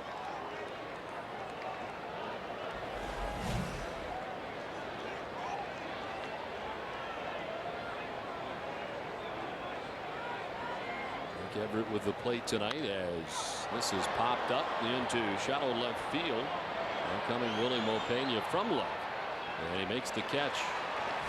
On to the 9th inning. K-Rod will be on. It's a 4-3 Angels lead. Dear Dr. Z, are Dodge trucks more than just Hemis? The new Dodge Ram has a new frame for improved ride and handling, and Dodge Durango has an electronic stability program, a technology we invented. What would you expect from the world's largest producer of commercial vehicles? Kirk! You forgot Hemi with fuel-saving MDS. Sorry. Actors. Now qualified returning Daimler Chrysler lessees can lease a Dakota for just $152 a month. The wait is over. Olympia Sports' biggest footwear sale of the year is happening right now. Buy 1 pair of brand name athletic footwear, get a 2nd pair of equal or lesser value for only half price. Choose from all the top brands. This sale ends soon, so get it at Olympia Sports today. Mr. Francona, when you're giving signs, how do you determine the order? Yeah, like this, this, and this, or this, this, and this. That's the idea. We keep changing the sequence not only every game, sometimes every inning, so the other team doesn't know our strategy. Sometimes this might mean don't steal, while on the other hand, sometimes this might mean go. Terry, we like to think all signs mean go to Sullivan Tire. Our strategy never changes. We're always here to get you there. Fox 61 won the Mark Twain Award for Overall Station Excellence and was awarded Connecticut's Best Newscast by the Associated Press. Then Fox 61 was honored with more Emmy Awards than any other Connecticut TV station, including Best Team Coverage. In July, no 10 or 11 p.m. newscast had more viewers than Fox 61 News at 10. Thanks, Connecticut, for making us your home for award-winning news, the coolest comedy, pulse-pounding drama, and the biggest events in entertainment and sports. When it happens on television, Connecticut knows it happens on Fox 61. Catch your socks round the clock with Socks in 2, presented by T&K Asphalt Services. Tune in game nights at midnight and the next afternoon for 2-hour game replays. Nesson keeps your socks on with Socks in 2.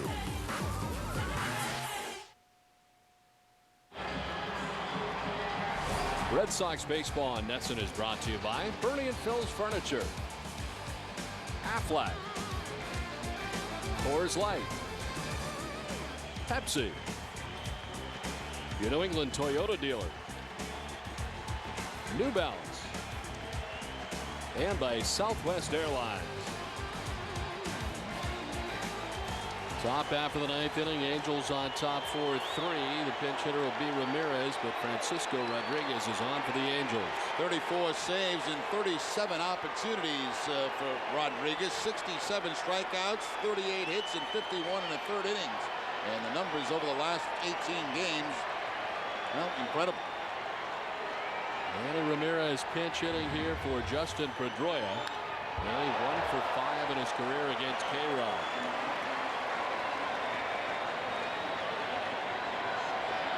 Dustin Pedoria tonight getting his first major league hit back in the fourth inning. He's 1 for 3. And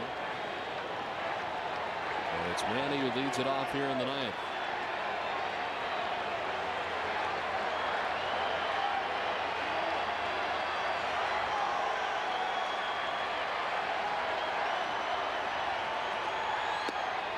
Another strike, and it's 0-2, 95 from Rodriguez. It's hard to figure out. You know, we've seen him start guys with back-to-back breaking balls. This time it's back-to-back fastballs to Ramirez. Red Sox have action in the pen, hoping that it continues here in the ninth. Mike Timlin for the Red Sox up in the pen.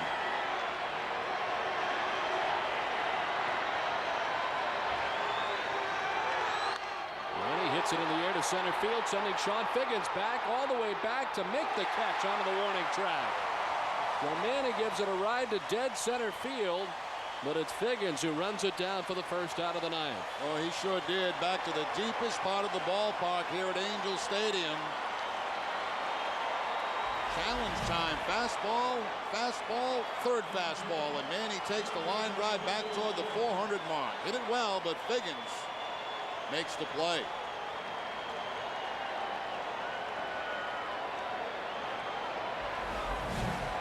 One down, back up to the top of the order now for Coco Crisp, who's 1 for 4 in the ballgame, a double back in the first inning. Crisp is 1 for 4 with a home run against Francisco Rodriguez.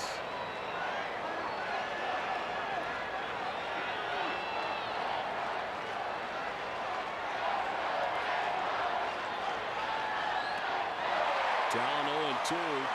How about this follow-through by Rodriguez on the last 2 pitches? 1 fastball, 1 curveball, and then he's almost falling down after he throws the ball. I don't remember that kind of drastic thing in the past.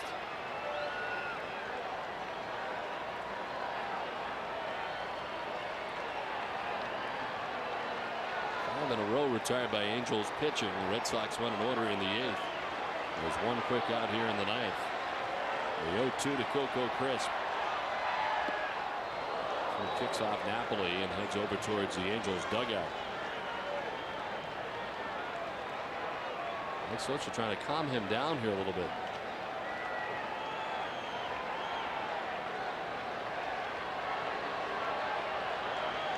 One out in the 9th.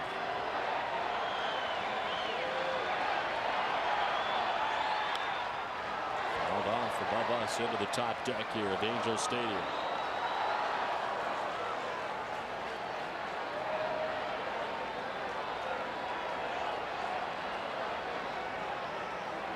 The Angels beginning the day trailing by 5 games behind the Oakland A's.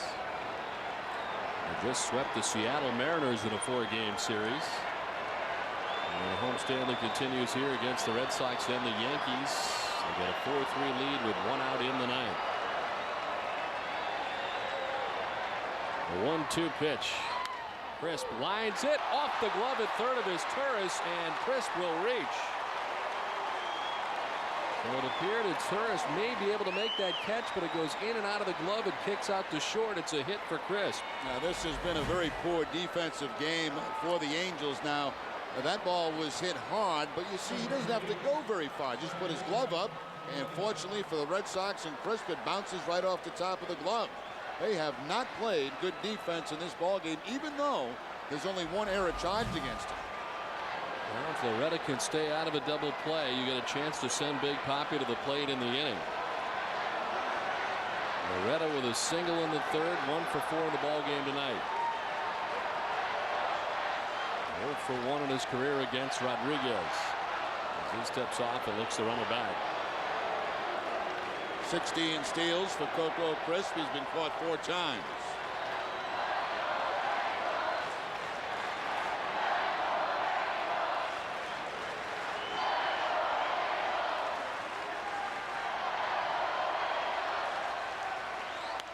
Loretta lifts it down the right field line. Vlad Guerrero heading over towards the seats, but that's back and out of play. It's inviting to go against Rodriguez because he has that high leg kick. He makes up the difference, obviously, with the velocity on his fastball, but you can get a good jump on.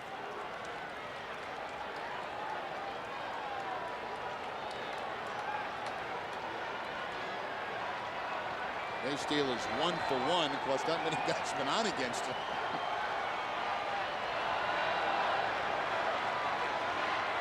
Check on Crisp. He has to scamper back to the bag at first.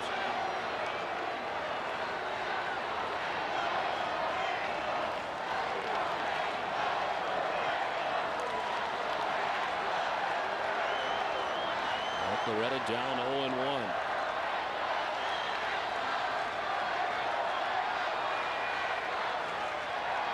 There goes Crisp at first. Loretta swings and misses the throw, and Crisp is safe at second base.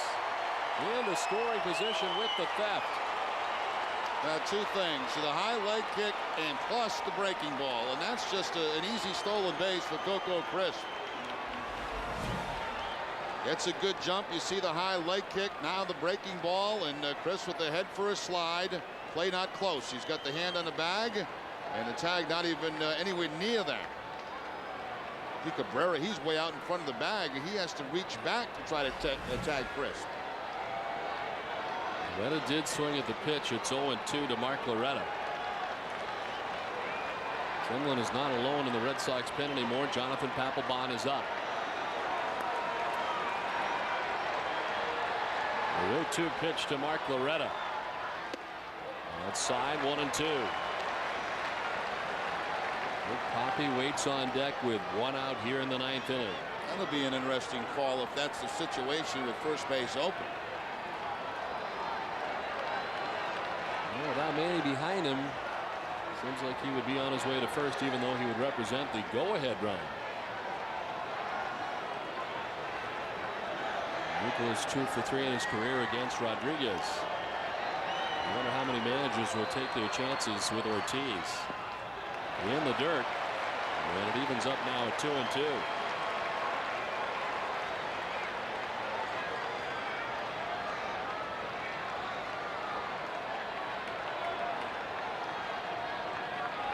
Rod has given up 1 earned run in 27 innings pitched.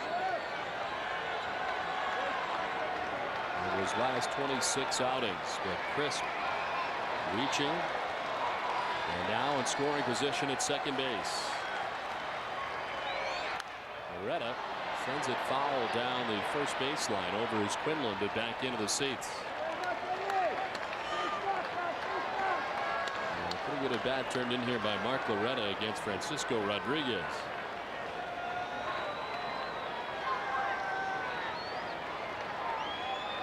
19 of the last 20. The only one at Fenway Park back on July 29th. Angels took 2 out of 3 from the Red Sox in that series.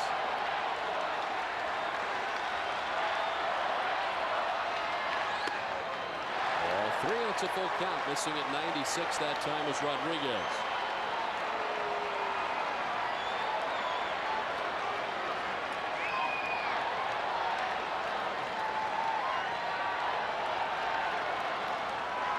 Ortiz waits on deck, one down, crisp at second.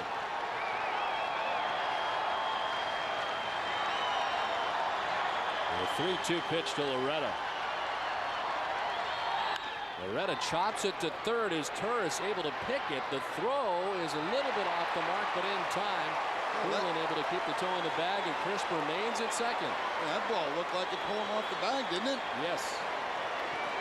That's what the Red Sox are complaining about. It was off the mark and thrown to the right field side of first. Snyder's hot. Well, Larry Young's going to challenge the Red Sox coach and dugout. I tell you, Turris got lucky there because he's backing up on that ball. Well, maybe he did have contact with the bag. From that angle, it looked like he did. Let's take one more look. I'll tell you what, that was very close. They're not going to take their chances with Ortiz. It'll be a chance for Youkilis as they intentionally walk Big Papi. Scioscia is not going to let Ortiz beat him, and he's going to put the potential go-ahead run on base. I've seen too many managers come before him who've made this mistake and pitched to Ortiz. Well, they've made that mistake a lot because they've had Manny Ramirez hitting behind David Ortiz. This is kind of a no-brainer right now for Mike Scioscia.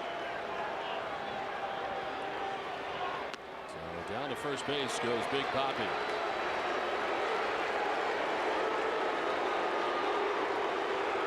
Early pinch hitting to begin the inning, coming off the Red Sox bench tonight. Sending one deep to center that Sean Figgins made the catch on for the first out of the inning. But instead, it is Youkilis here in the ninth.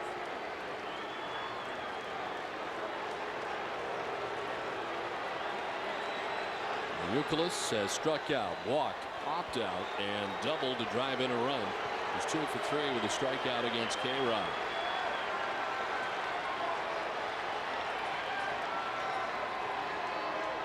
Rodriguez backing off, and Napoli, the catcher, out to talk with him. 4 years that they have been walking David Ortiz, the hitters after that have hit .412 in those situations. Of course, Manny 6 for 17, and everyone else 8 for 17. Kevin Youkilis gets the chance to add to that .412 batting average right now.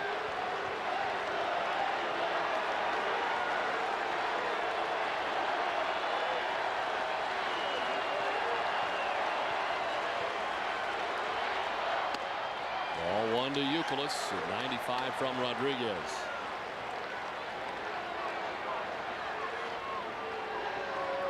Leonard Ramirez unable to play tonight, and here it is, a spot where he would normally bat in the ninth inning.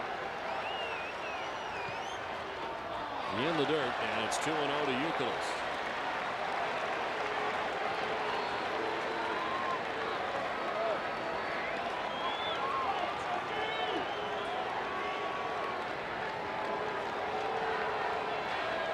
Fly to center. Crisp reaching on the infield hit, stole second. Loretta grounded out to third base. An intentional walk of Ortiz. First and second, 2 down, top of the ninth. Red Sox trailing by a run. There's a strike to Youkilis, and it's 2-1.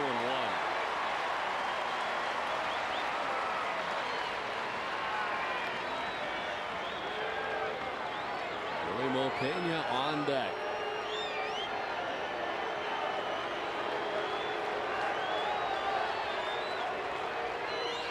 Youkilis swing and a miss. Challenge time up. 94 on the fastball, and it's 2-2. And he got Youkilis to do something he doesn't do very often. That swing at a high fastball that's out of the zone.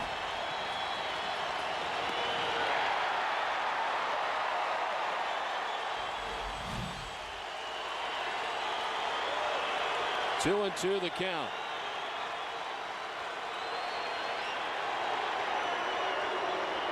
Napoli to the mound again.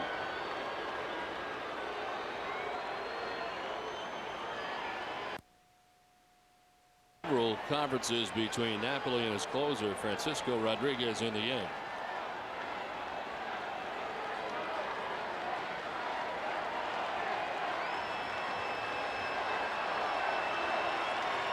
Coco Crisp at second, David Ortiz at first, 2 down in the 9th. The 2-2 pitch. Youkilis hits it in the air to right field. Vlad Guerrero is headed back. Guerrero will make the catch and the Angels win.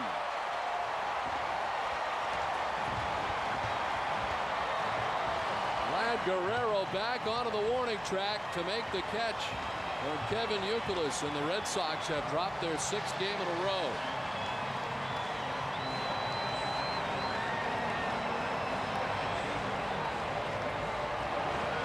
Another very difficult loss here tonight for the Red Sox, and Rodriguez continues to dominate the Red Sox as the Angels win this one 4-3.